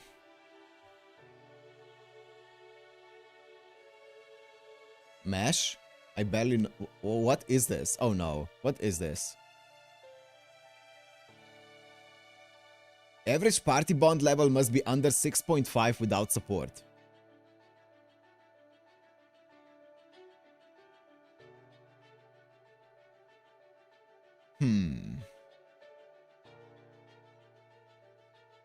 Fuck. I've been bond farming.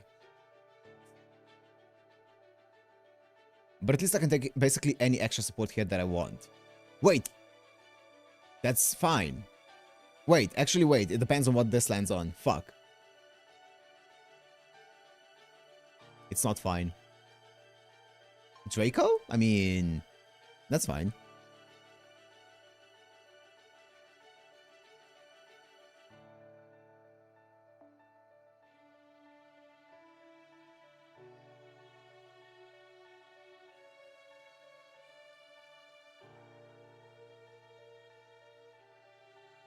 Hello?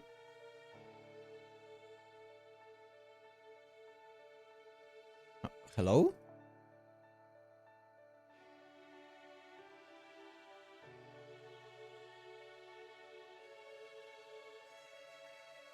Oh.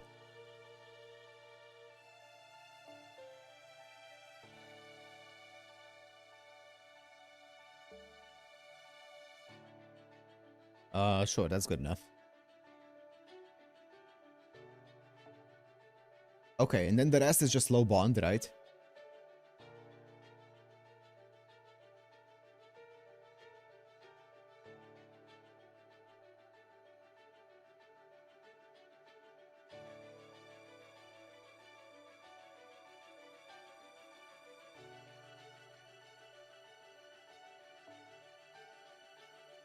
What bond level is MASH, by the way? 5? Okay. It has to be under 6.5, right? You can sort by bond if it helps you. No, it's fine. Sort by bond? I mean, it's fine. It doesn't matter, because I can just put on random shit and it should be fine. Because, like, 6.5... You can average out 6.5 by just putting low bonds at the end, so it's fine.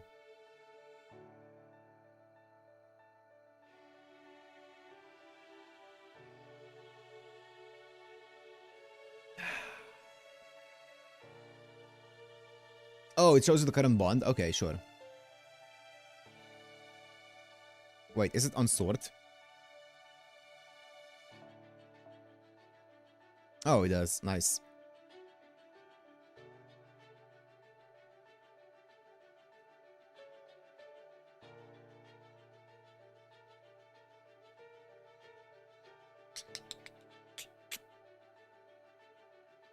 Mew's not horrible. As a support.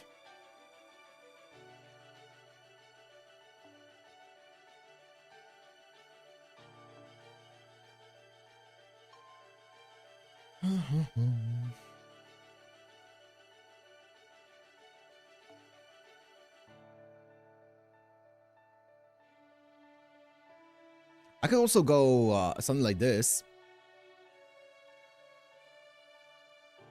How your Bouncy Empire going? It's fine.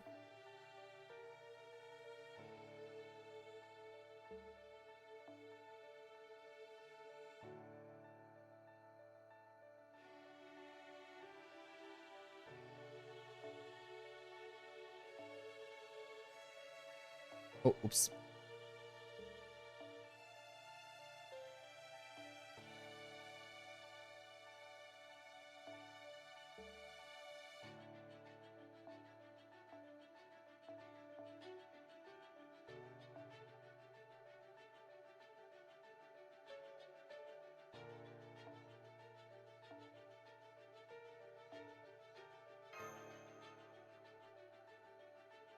Hmm.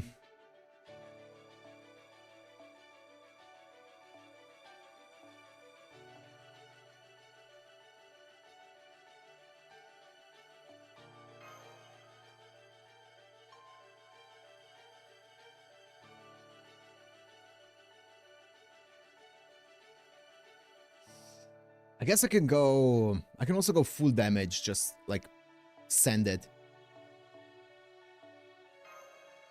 It hinders some of the far or some of the looping capabilities, but it's fine. Which one is the evade one? Evade? I'm down for one turn evade here. Okay. I'm also down for actually this, because if anyone's gonna die first, it's probably gonna be either Enning or Mew, so I'm down for this to go on first. And also I'm down for a plug suit.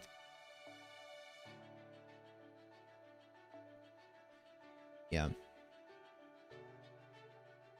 Oh wait, I didn't check the bond, but this is okay, this one's 8. 10. 16. 22. 23. 23 divided by 5, yeah, we're... yeah, okay. 4.6.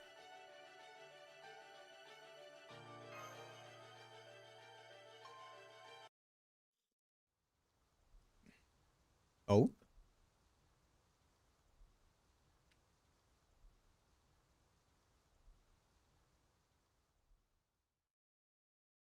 We're here. Welcome to my domain, the autumn woods of Wales. I can see where it gets its name. Warm-colored leaves everywhere.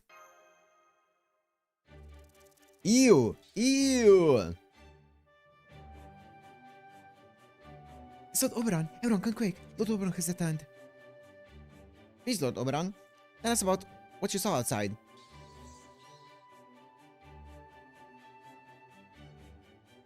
Thank you for the warm welcome, everyone. As you can see, I brought guests with me today. This is the Livermat. He watches over things just like I do. This is Da Vinci, the cutest genius I'll ever meet. This is Muramasa, who'll probably be kind enough to make us all sorts of useful things. And this is Altoria, the child of prophecy. See, I told you the child of prophecy would be willing to come all this way to this isolated neck of woods. Now do you believe I was telling the truth?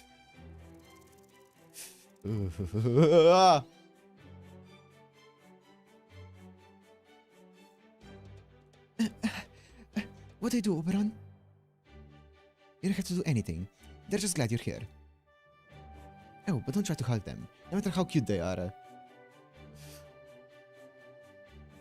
They're not used to being touched, especially by outside fairies.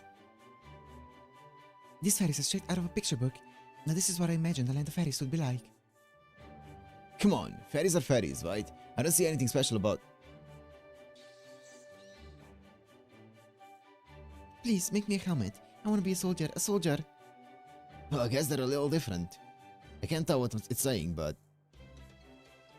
What is it, little guy? You want a helmet that fits you? Yeah, alright. Anything made for humans obviously won't fit you at all.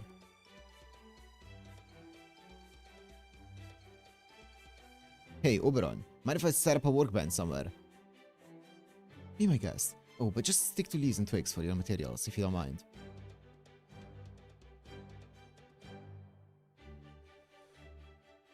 They don't pretend. They don't actually want to be soldiers. They just want to play pretend. I got it. Don't worry. I'm not gonna make anything real.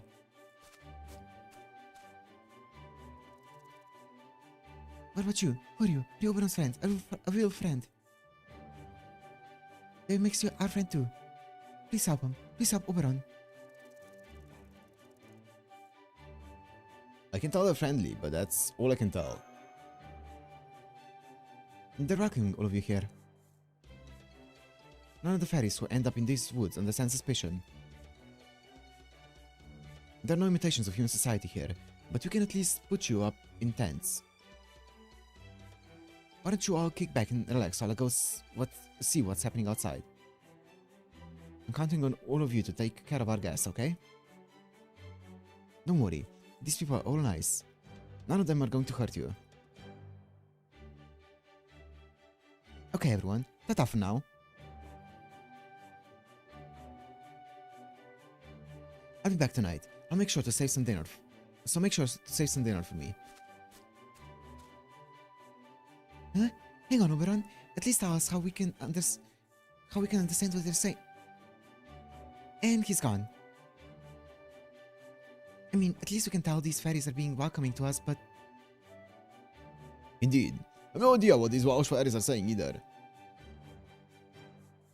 I also noticed Lord Oberon didn't bother to introduce me. That hurts, honestly. I wonder why. Is he just absent-minded? Thought he was here too. Very hungry, very hungry. If you're like Lord Oberon, you must get hungry too, right? We'll feed you. Welsh chestnuts are yummy yummy. Wait, what? If you're like Lord Oberon, you must get hungry.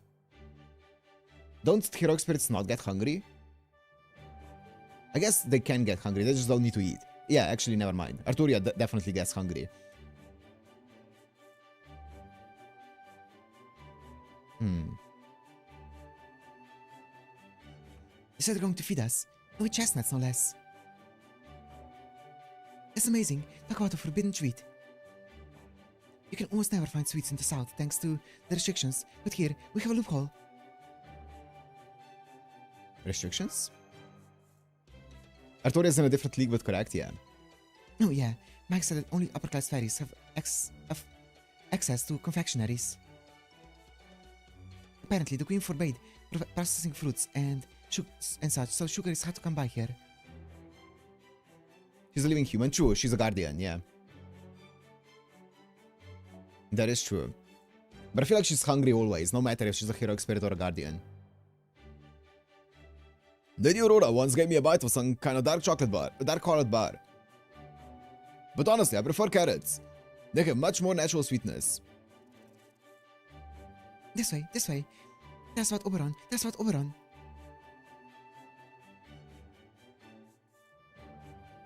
Looks at the dining tables over that way.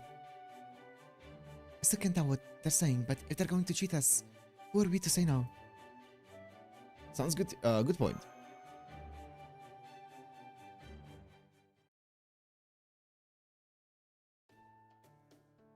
That meal was delicious. What she said. It sure was. Those are the most gorgeous grapes I've ever seen by far. And not only that, these fruits even have mystics in them. That was a great way for servants to recover magical energy. Maybe I should take a few with us for the road, or send them to homes as a souvenir. Chomp chomp chomp. Eating pears in a single bite. There's still an extra plate left out. Is that for Oberon? Should we leave it for him? They're here! The black dogs are here! Run! Hide! You snooze, you lose! Huh? That's weird. Why they all run up trees and hide in hollows all of a sudden? Chomp. I see some black dogs over there. Chomp. So they're probably trying to hide. Oh my gosh. Come on. We have to get rid of them. It's the least we can do to pay them back for this feast. I was just thinking the same thing. The black dogs are terrifying, but these poor fairies have no way of fighting back. Well, we're not going to let anything happen to them, now that we're here. Come on, everyone, let's show these dogs that they're no match for a hare. Are you sure you're not actually a servant?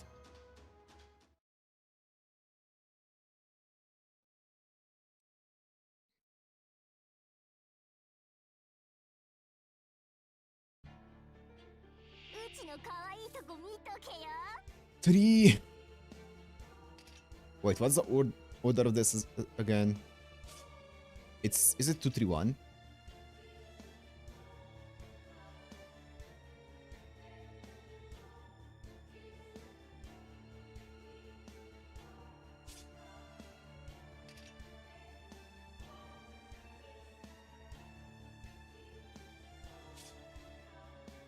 Is there one of them that reduces skill cooldown?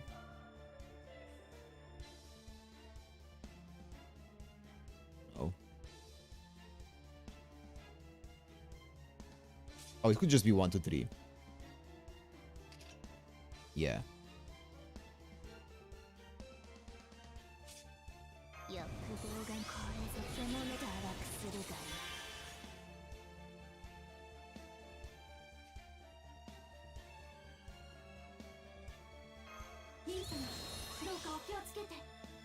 This hand is kind of nice.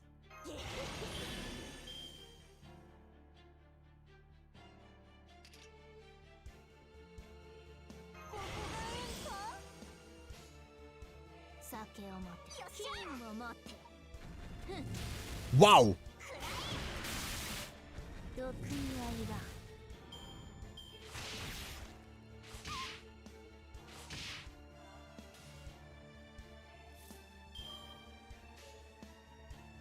Wow!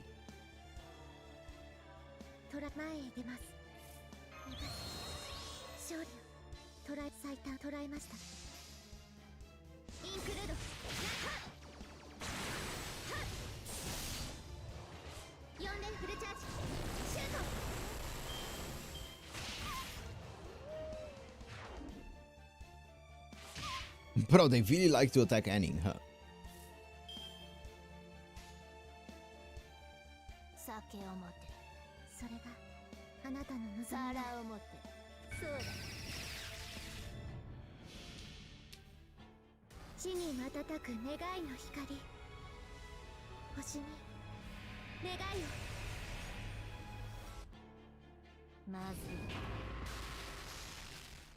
All my buffs gone.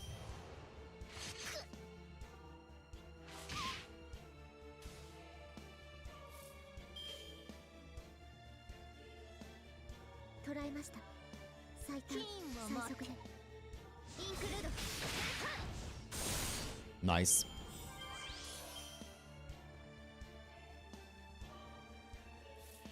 Oh, this battle's gonna take a minute.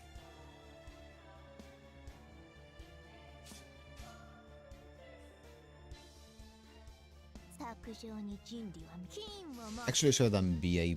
It's fine.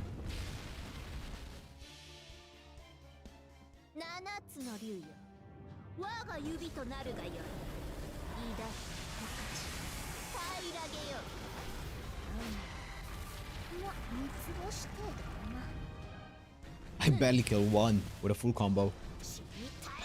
I have no buffs.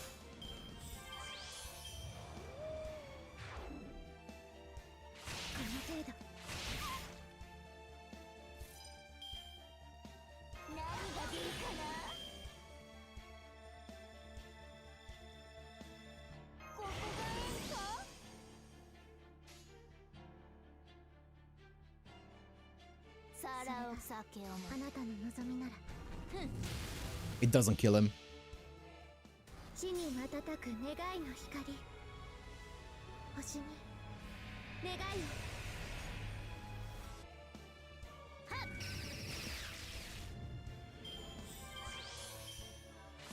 Damn, they really like attacking this Mary Anning. Jesus. At least next time I'm gonna get my...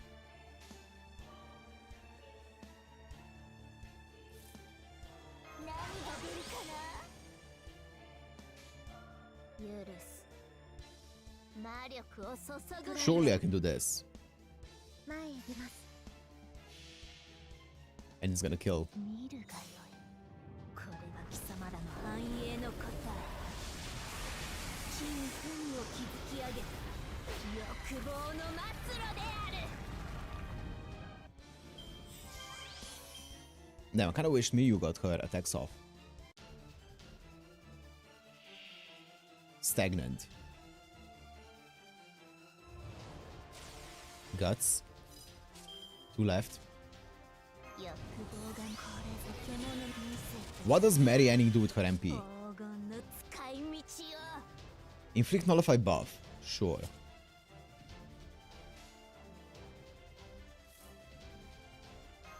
負けるわけにはいかない。お前を値打ちもんにしてやるや。最短最速で。よっしゃ。皿を持って。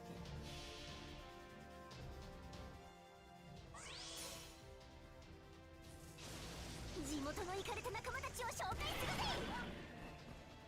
イクチオサウルス、ディモルフォドン、プレシオサウルス、そしてうちないぬ。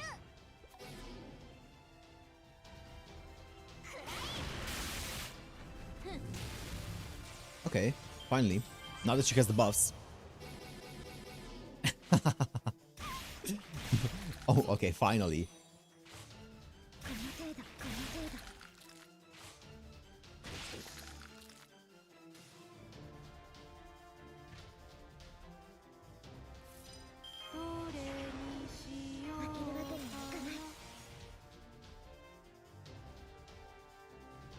人が抱える欲望を見せてやろう。最短最速で。酒を持て。見るがよい。これが貴様らの繁栄のこと。金粉を築き上げた欲望の末路である。最大出力。この私たちの望む未来、その願いの果てを見るまで、歩みは止めない。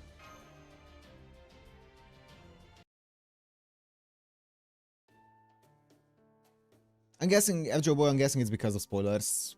Probably, because I think that's gonna get a rerun, no? What was that incredibly powerful enemy doing in mixed in with the black dogs? A religious and fairy they bit who went mad through the excruciating pain. That's different from the Moors. It's gonna get a rerun? Yeah, that's why. Because it was considered a spoiler. It was after LB6? Oh, yeah. What were those black dogs anyway? They're evil fairies that eat other fairies. Nobody's quite sure when they first showed up. The black dogs are the only kind of fairy that eats other fairies. Well, with one exception anyway. A long time ago, the fairy eaters were one of the great calamities that used to plague this land. It's said the head of the Fang clan sealed them away. But some also say they only did so at the cost of a curse that befell their entire clan. They won! Bortagan! Oberon's gonna be so sad. Oberon's gonna be so happy. He has good friends now. What? Okay.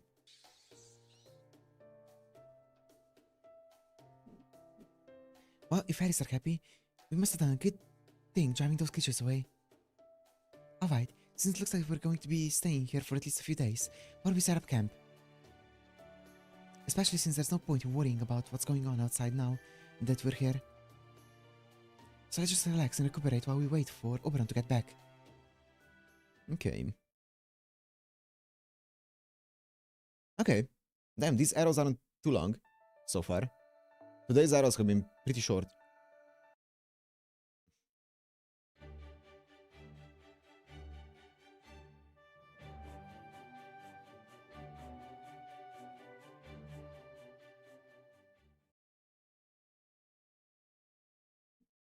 After dinner.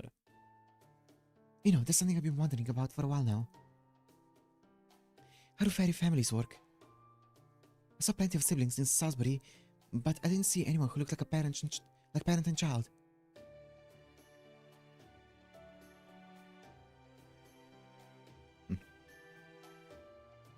Well, of course they didn't.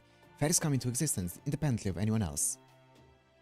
The only siblings we have are when multiple fairies with similar attributes decide to call each other that. Section 9, yeah. Section 9 is the final one of part 1. Or when they all decided to stick together from the time they manifest, like the 7 fairies we saw yesterday. That's just how fairies live their lives. Okay, then what about children? They said Tamlin Tristan is supposed to be Morgan's daughter, right? So how does that work? I think she just calls herself that, right? Tristan, Morgan's daughter, good one. No, that just means she's the queen's successor. Oh, okay. Guess in human terms, we'd say that Queen Morgan adopted Tristan. The only children in the fairy world are the next versions of you born after you die. Let's see. Okay, for example, let's say we have Spinner Fairy A here. Spinner Fairy A lives for 100 years, then goes to sleep having fulfilled their purpose.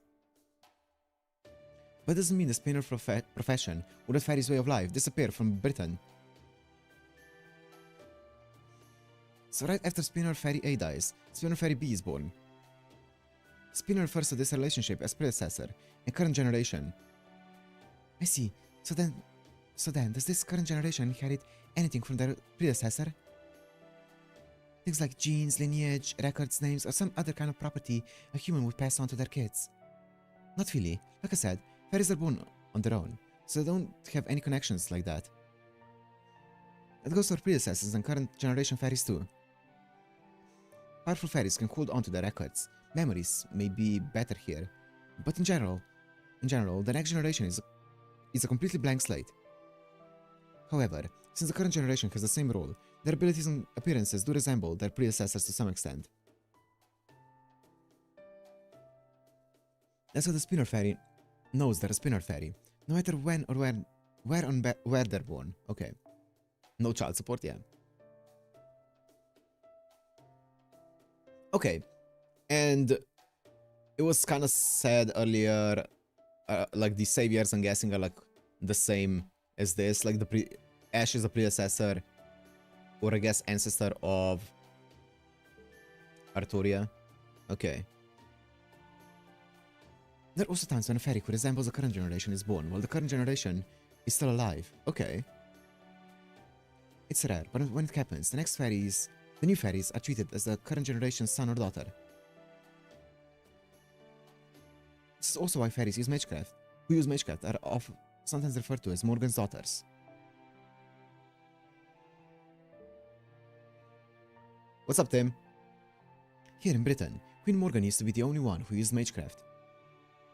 But now we have Tristan, who was given magecraft and named her successor. And Altoria, who was born using it. From the fairy's perspective, both are of the same type as the queen, hence Morgan's daughters. I see. So that's why that Tamlin hates the Child of Prophecy so much. Yeah, I see. Because the rumor is that she's, Queen Morgan's daughter. Not exactly, Altoria. It's not using magecraft that makes you Morgan's daughter. It's that fairies who use magecraft can become Fairy Britain's king. At least, I think so. Ah. They can become king.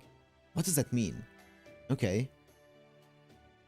Does it? Okay. There's a whole reason Morgan gave Tristan magecraft. It's her way of saying, you'll be the next king. Rule over Britain as you see fit. So does that mean if like there's some really strong, powerful fairy who like manages to kill Morgan, kill Tristan, kill Altoria, but they don't use magecraft, does that mean they can't become a king or a ruler because they don't use magecraft? You have to use magecraft to be a king? Interesting. I expect that was her way of trying to derail the prophecy, to make sure the Child of Prophecy wouldn't take the throne. But then, you and your natural magecraft show up, and now Morgan. I don't think he means literally.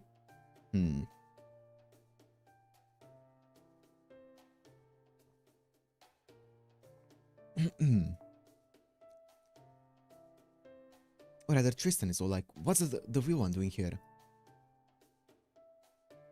That's probably why she went to pieces at the auction house. She couldn't handle the terror. You think so? I didn't think I was scaring her that much. I do, yes. Anyway, a confrontation with Tristan is pretty much inevitable. But don't worry, just relax and take it one step at a time. The fact that you use magecraft proves you're the child of prophecy, and that you're destined to defeat the queen. No matter how powerful Morgan may be, or how formidable the Tamlin are. As long as you are the child of prophecy, you'll be Britain's savior. Just do what needs to be done, and the prophecy will be fulfilled. We're just here to help you. As long as you're around, Britain can, and more importantly, will be saved. Even if some of us end up dropping out along the way. Doesn't sound like foreshadowing. Okay. I'm sure it's nothing.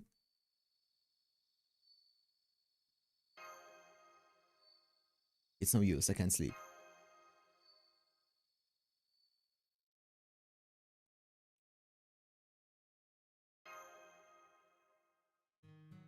Too much on your mind to sleep. Well, there's no need to stand. Here, have a seat. I saw you when I was heading out to gather intel. Mind if I sit next to you? Great. I don't mind if I do then. Don't mind if I do then. Say, here's an idea. Maybe it'd feel better if you told me your story so far. I'm sure you have a lot to say about everything you've done before you came here. You've seen and done.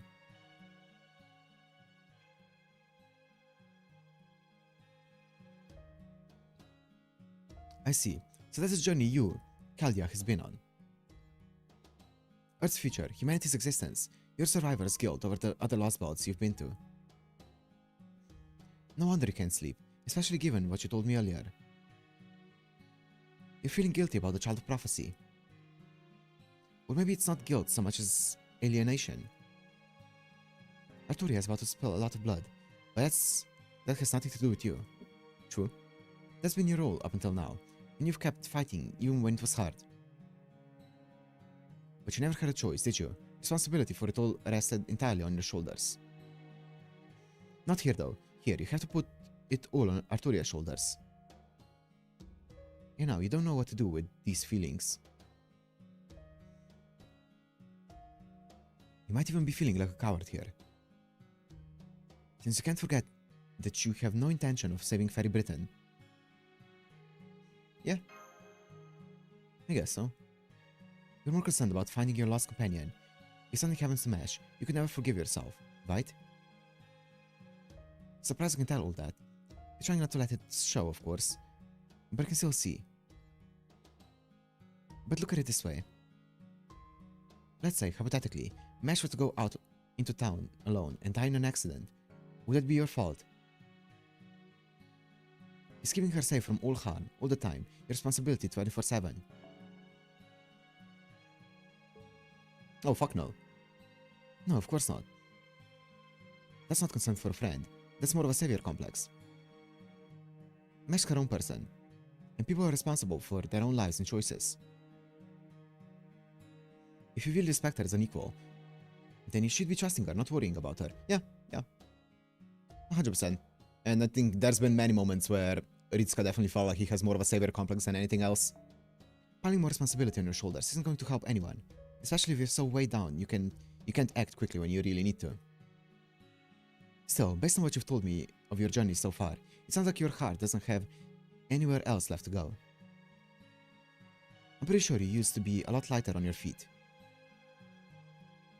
The kind of person who lived his life how he wanted. Am I wrong? What do you mean? Well, I can tell you what I don't mean. I don't mean just doing whatever's easiest. I'd say living life how you like means finding what suits you. Finding what it is you want more than anything. In fighting for it, as hard as you can.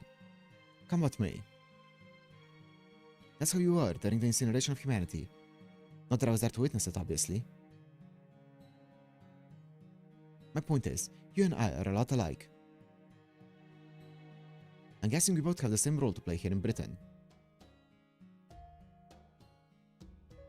We're bystanders. As much as we hate it, you're no more the protagonist of this story than I am.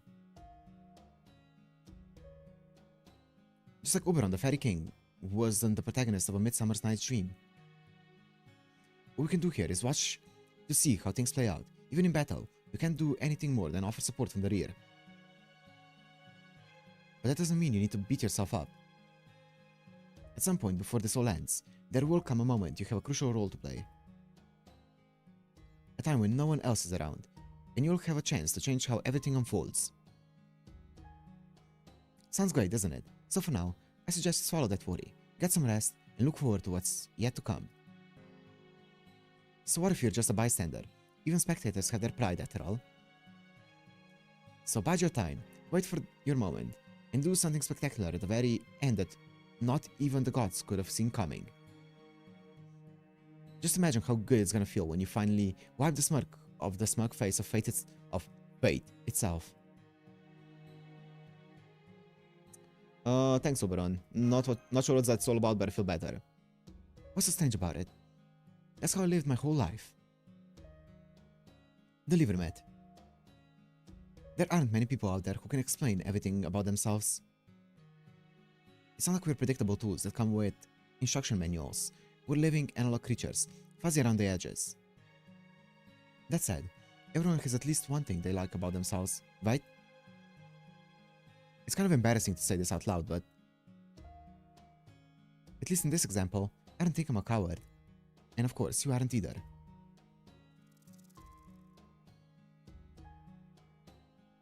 Oh, sorry about that, Blanca. I didn't realize I'd been talking so long.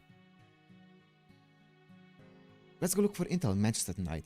It's about time we started investigating up north. Alright, I'd better get going then. I'll see you tomorrow night. I don't want to be the only one left out of the dinner fun after all. Wait. What is it you want, Oberon? To defeat Morgan, of course. I might not be a fighter myself, but that is why I was summoned here. You're not talking about for humanity's sake or anything like that. Oh, now I see. Well damn, this is kind of embarrassing, but I guess I can't dodge a question after the big speech I just gave. I'm looking for Titania. Remember? Oberon's queen from A Midsummer's Night's Dream. Titania, the fairy queen. The only one that ever loved obstinate Oberon. Hoping to see her if I can. Though of course, I know that's impossible. Titania is a fictional character.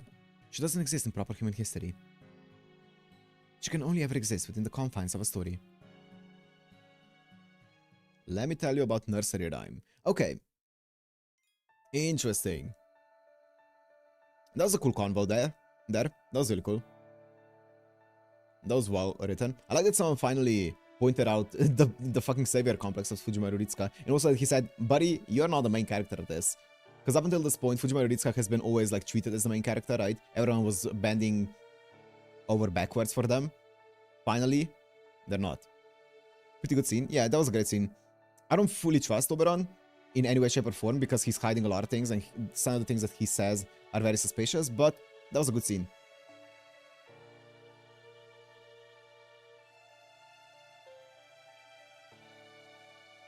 Boss fight.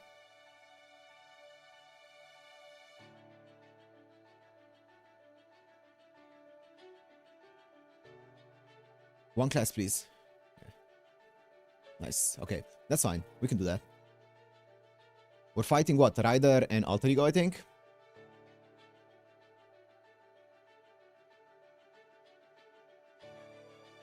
Oh, lag. Ryder v Ryder. Okay, full Ryder team.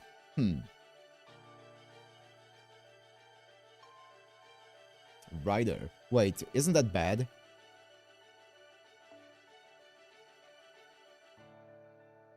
Yep.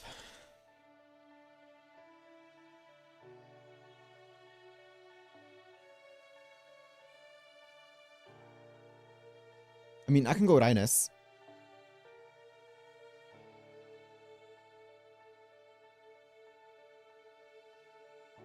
Because she does this one.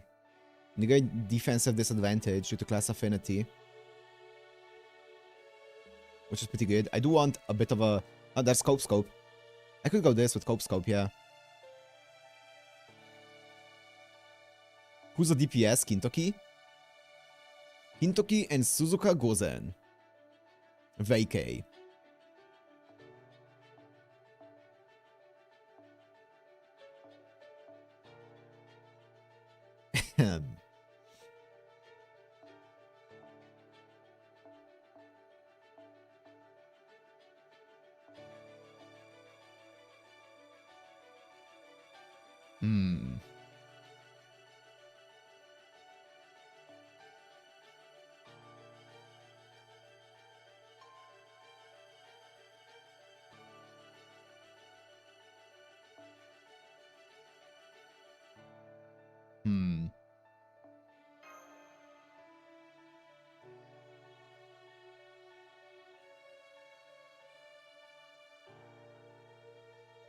What do I even want to do it from the get-go? Like, do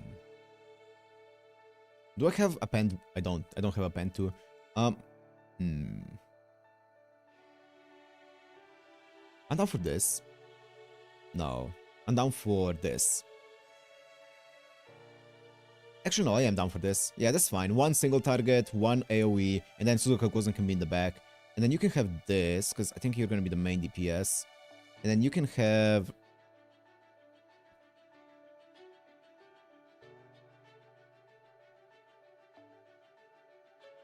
this. And then you can have...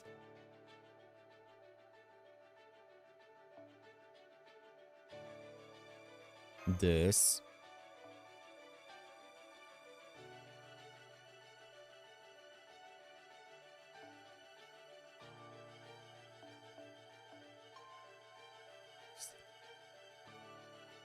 Wait, this one doesn't work here, but like, is this one quick?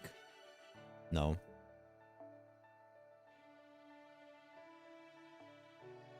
I could just go Cosmatus.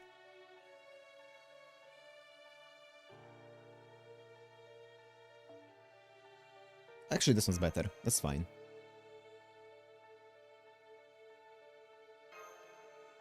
Plug suit.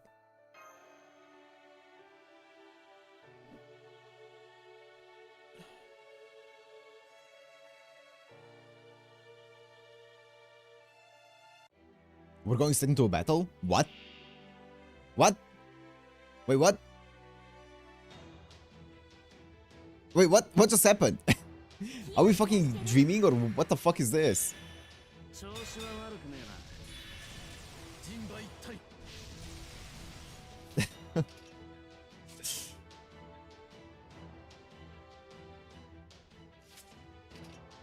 Okay. I'm not even gonna use anything because I don't want my Georgios to soak the buffs.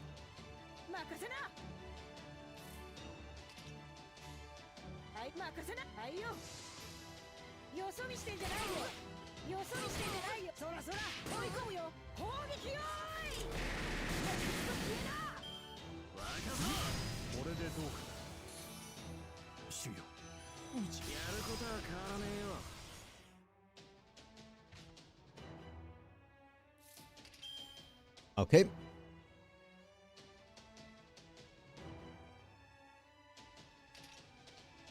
I wonder if I get rid of the other ones,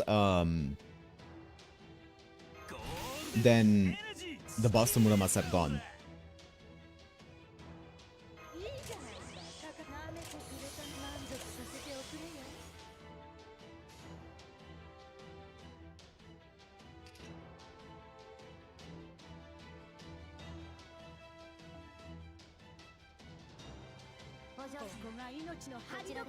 Kind of do want to go just on Muramasa though. You know? Because I'm gonna do a lot of damage. I don't know how much his defense up is though. も切り札もいらぬ。ただ従前に整え、当然に勝つのみ。語らずの陣。 Give me a sec. 破れるものか。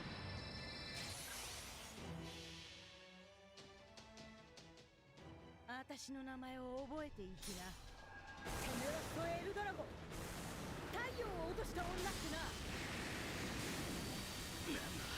まだまだ。そんじゃかっ飛ばそうか。エアハウリングゴールデンドライ。 Okay, he takes a lot of damage. That defense up isn't that severe. It's not like 80%. Don't attack my Muramasa. Kentucky, please. Thank you. Charge gain for Muramasa. 罠を仕掛けるのは楽しいね。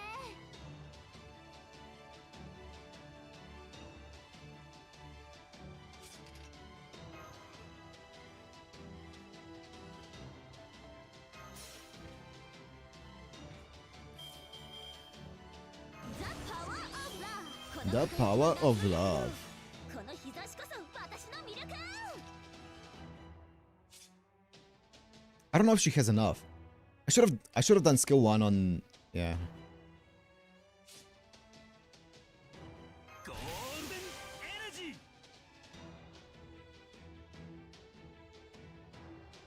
I'm just gonna do it on herself. It's not enough. マジてんこ盛り。では俺も力を貸してやろうか。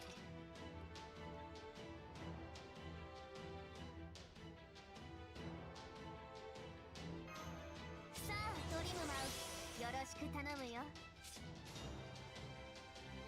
マスターの視線独り占めにして That's fine. ためつつがめつ見騒げわだつに膝刈り降臨待ったなし。これが私夏森浄土降臨天。やっぱマジイケてるし。 She doesn't do damage.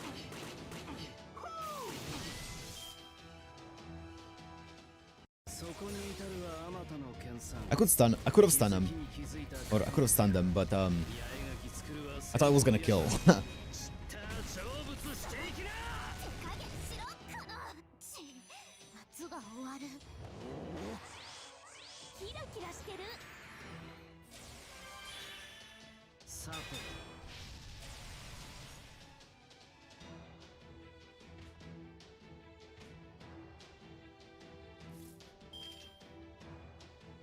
いざ坂を下るぞ。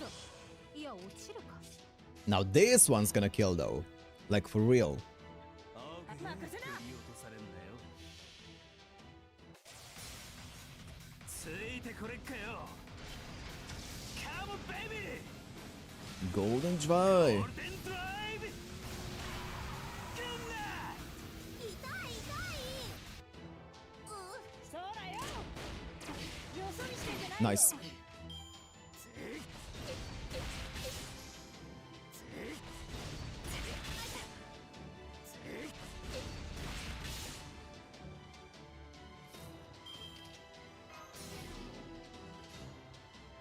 ここが命の張りどころってね。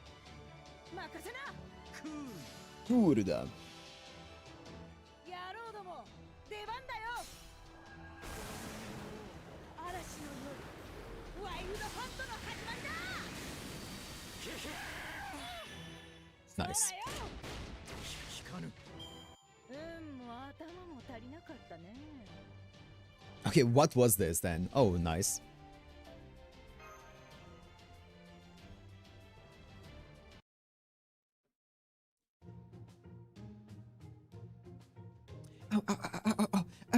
This is supposed to be a light practice bout, Muramasa. Oh. Why are you taking it so seriously? Are you a child or something? No, I'm an old man. It's my job to make such youngsters like you get a proper education at the school of hard knocks. That doesn't go for Deliver Matt though. He seems like he's had more than his share of hardship. I gotta admit, Deliver Matt, those quick combat summons of yours are really something. Makes me think I'd be better off keeping you safe instead of mixing it up myself. If you play your cards right, you might even be able to beat the Tamlin. The Tamlin? You sure? You bet. If you throw all the servants and magical energy you've got to them, you can definitely take them. You said one of them trounced you before. The next time, it'll be your turn. Just make sure you've got a good victory line, locked and loaded. Something like, I ain't afraid of no Tamlin. Your weapons are made of iron, right, Muramasa? Could you let me have some of the material? Sorry, but I'm the only one who can work that. It's basically an advance I'm paying with magical energy. If you want to use them for yourself, I'd have to make something for you from scratch. And that means we'd have to get some iron from a mine. I think it was Norwich that controls the iron supply around here, right? I see. Then I guess I'll just have to track some down somewhere. And after I came up with a plan to defeat Gawain too. Oh? Am I seeing a mean streak in those eyes, girlie? If you got something devious in mind, I'm game to help. No, thank you. Just keep laughing it up with Delivermat and leave me alone, old-timer. Looks like someone's going through her rebellious phase. Maybe she's just like that. I'm guessing she's actually just really competitive, yeah. No, I'm not. I'm just being the child of prophecy. If there's no getting around that, then I might as well start taking it seriously. Start taking it seriously? Come on now. You've always taken it seriously. No one here has ever thought otherwise. Oh, I see. You're worried about what Oberon said about you having to confront the Tamlin eventually. I mean, that's definitely part of it, but I just figured I can't just sit on the fence forever. The whole idea of making a pilgrimage around Britain and ringing the bell still doesn't feel real to me. Ring the bells. We still have not been ringing any bells, but the fairies we've met so far, including the ones in Gloucester, all had such high hopes for me. And of course, my whole village in Tintagel believed in me enough to raise me and send me out on this pilgrimage in the first place. I'm still worried I might not be able to live up to Aaron's expectations. But I thought for the time being, I could at least try being proud of being the child of prophecy. Like they say, nothing ventured, nothing gained, right? I mean, I still don't have any specific ventures in mind, but doesn't ring any bells, yeah. You know, girlie, for the life of me, I can't tell if you're full of spirit or a shrinking violet. Yeah, you're right. Deliver, Matt. I made up my mind, Altoria. I'm going to help you, no matter what Caldia has to say. But what about Mesh? I thought we were only traveling together until we found Mesh. Of course, we're still going to look for Mesh. I'm not stopping till I find her. I just want to help the child of prophecy on top of that.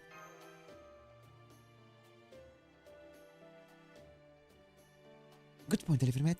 We haven't made our position very clear, have we?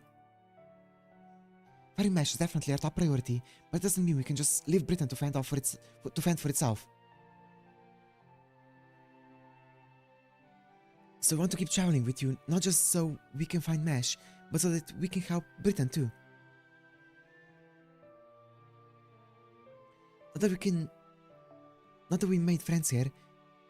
Wait, now that we've made friends here, we want to do something we can to help them so we can go back to our own home with no regrets.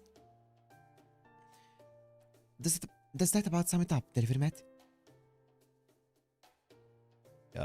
It sure does. Just hope Director Godol's okay with it. Sounds good to me. And I'm sure Gordy would give in eventually if he was here too. So, it's not just Muramasa anymore? You're saying you and Da Vinci are going to join me on my pilgrimage too, Delivermet? Yep, and I'm sure Oberon would say the same thing. Don't worry, we expect to be generously compensated once we've all saved the day. So how does that sound, Future King? Of course, if you'd rather not have us hanging around, we can always go our separate ways. No, not at all. This is great. I never dreamed I would have this kind of help. I guess it's a Child of Prophecy's first proper alliance. Now I'm kind of starting to feel like a king. Yay. Well, you really are a king, so... Of course, none of this changes the fact that we still don't have any kind of plan. It's great that you're feeling motivated about being the Child of Prophecy now and all. But what do we actually do about it? Way to bring me crashing down back to reality. Could you let me be happy for just a little while, Muramasa? What's your entire problem right here? Right there? That's your entire problem. Well, as a resident old man here, I kind of have to be a party pooper, right?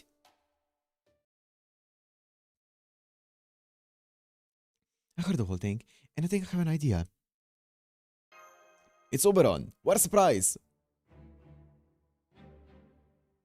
It's a little earlier than I planned, but the time is clearly right. I'll tell you there, where the Child of Prophecy and you, her companions, need to go next. The crossroads of destiny. Why is there a question mark? Where the Child of Prophecy's rumors shall become reality. That's right. It's time for us to go save Norwich. I can hear him, but I can't see him. Is that really you, Oberon? What do you mean? You can't see me. Oh, right, of course. Now here, everyone. Oh, moth? Yep. Wow. Why? Okay, sure.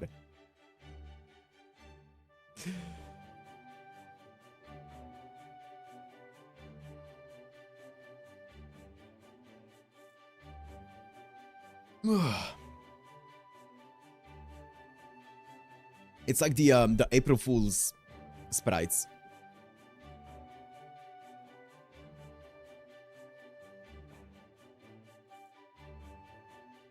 I think there are plushes of these, that's cool.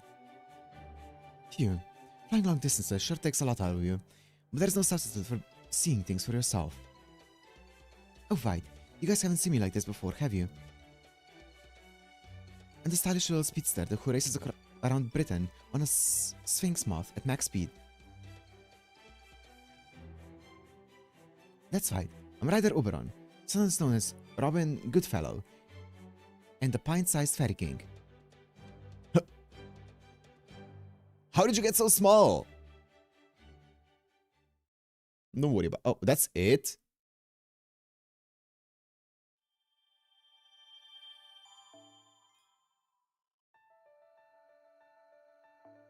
Nah. Okay, no. I was gonna do it if it's like max 3 arrows, but it's not. That's gonna be it then. Let's see if notes got filled in. They did a tiny bit. They added a few things. More bells? Yep. He's my best rider. Yeah, surely. They added 2 things in. This one. Okay. Okay, wait. Oh. Okay, here we go. The legend of... Okay, I wasn't tripping, because Okay. Cool. Civil wars between the clans push Britain to the edge of destruction. One fairy emerges to save Britain, then loses their life. That fairy was Ash the Savior. The War of Summer, a war between the northern fairies, led by Queen Mab, and the southern fairies. The war ends after Ash the Savior's intervention, and the current 6 clan structure is established.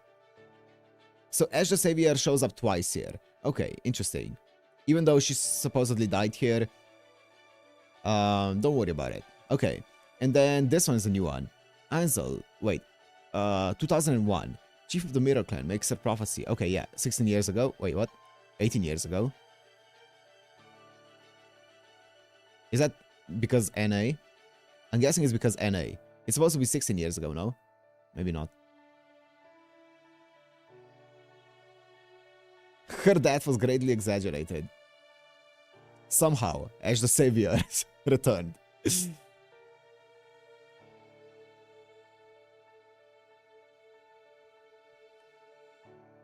Interesting. Interesting.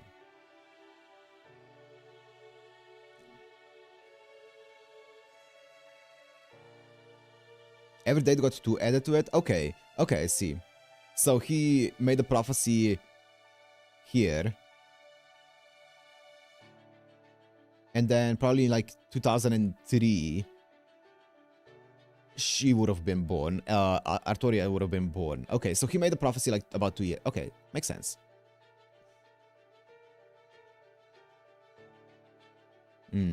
Interesting. Okay, that's cool. That's cool. Okay, yeah, I'm gonna wrap it up here. Tomorrow there will probably be a late stream. I mean, if there's going to be a stream, there's gonna be a late one. There's also a chance that there might not be a stream tomorrow. We'll see. We'll see. And then obviously no stream on Thursday, but definitely should be a stream on Friday. So yeah. I think tomorrow Valentine also starts, according to you guys. I'm guessing there's gonna be the Valentine's servant also being there. I don't have any intention of really pulling on her, I'll be honest. I think I'm gonna wait for the OC2 characters and see what that's all about. Which I think the OC2 characters should also be coming soon-ish. Your birthday is tomorrow. We should be live, Dynasty, if everything goes according to plan, but we'll see. If not, have a nice birthday, Dynasty. Have a nice birthday if we're not live tomorrow. But we should be. Hopefully. Yeah, the story was really good today. The story was really, really, really, really good today. I really liked it today. It's fun. It's fun. I really like that Mesh is just living her own adventure and like having her own character development while we're like doing the main quest. You know, she's doing her own side quests and she's also doing all of those things while we're still sleeping technically. So we still haven't even woken up and started our quest and she's already like in Sheffield and all of those things. So until March for OC2, okay. We have White Day before OC2, no new servants, okay. Okay. We'll see.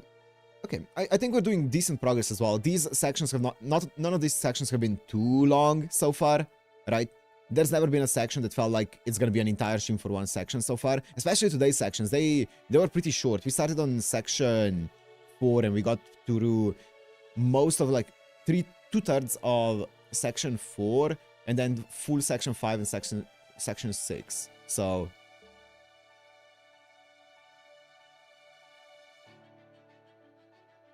1 month to catch up with the main story. That's probably about as long as it's gonna take. Yeah, about a month should be a fair approximation. Or not to the main story. No, that's just LB6. No, that's just LB6. Obviously, not the entire story. We're gonna get a pretty decent speed. Yeah, we are. It's not been too long so far. We'll see.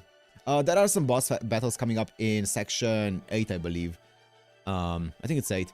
So that's gonna be, yep, that's gonna be a test. A lot of boss battles there.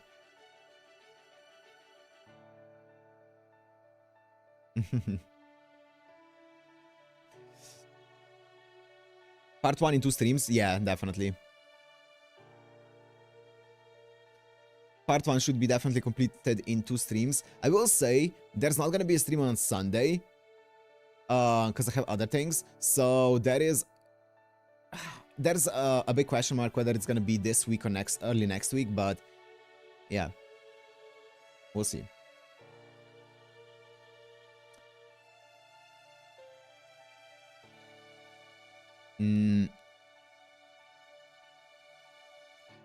Anyways, that's about it. That is about it. So as always, I'll keep you guys posted. How are you going to handle Valentine? I saw the options, Arnold. I haven't decided yet. I really want to keep playing the story here because it's really good. Maybe I'm gonna like crunch out Valentine on like last day the story or something along those lines. I don't know how long it's gonna be. But I kind of really want to just keep playing this because it's really, really good. And now, right now I'm invested. I don't really want to take a break from it. So we'll see. I don't know how long the story is going to be available for, the Valentine story. I don't think we're going to be able to to complete LB6 by the time that the story goes out. Or like is out, but It's a point ladder, you can't crunch that, but that's grinding, right? Oh, I guess you need to unlock 3 weeks. You need to unlock the grind nodes and stuff. We'll see. You can chocolate for a week more. Okay. Okay. Yeah, you can grind it after the story ends, right? That's fine then. Maybe we're gonna do it like last day. Points get chocolate, yeah. We'll see. I haven't decided. Main story Valentine's is different from servant scenes. I know. The main story is what I'm thinking about, yeah. I think more people are interested in the second one. Oh, that's definitely easily done, right? That's gonna be easily done. We can do like a scene before stream or like not before stream, before going into main story or after it. You can skip the story and read the story later. We could also do that. It doesn't feel as good, but we can do that. It doesn't feel as natural though, but yeah, we can do it. For sure. Skip story farm off stream. I mean, yeah, as I said, I can do that. And then just do the scenes on stream. That should be easy. And if we want to check the story out as well, we can go through the materials and just rewind it. For sure. I think it's gonna be pretty easy, because I really don't want to take a break from the main story here, because it's really good. Yeah. I know. I'm just saying it out loud. I did see your post.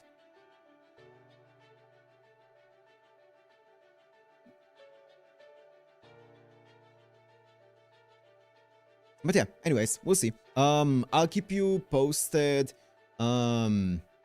I'll keep you posted about the schedule and stuff as always. And if everything goes according to plan, see you guys tomorrow. If not, see you guys on Friday. So thank you guys for joining and see you then. Bye. Bye.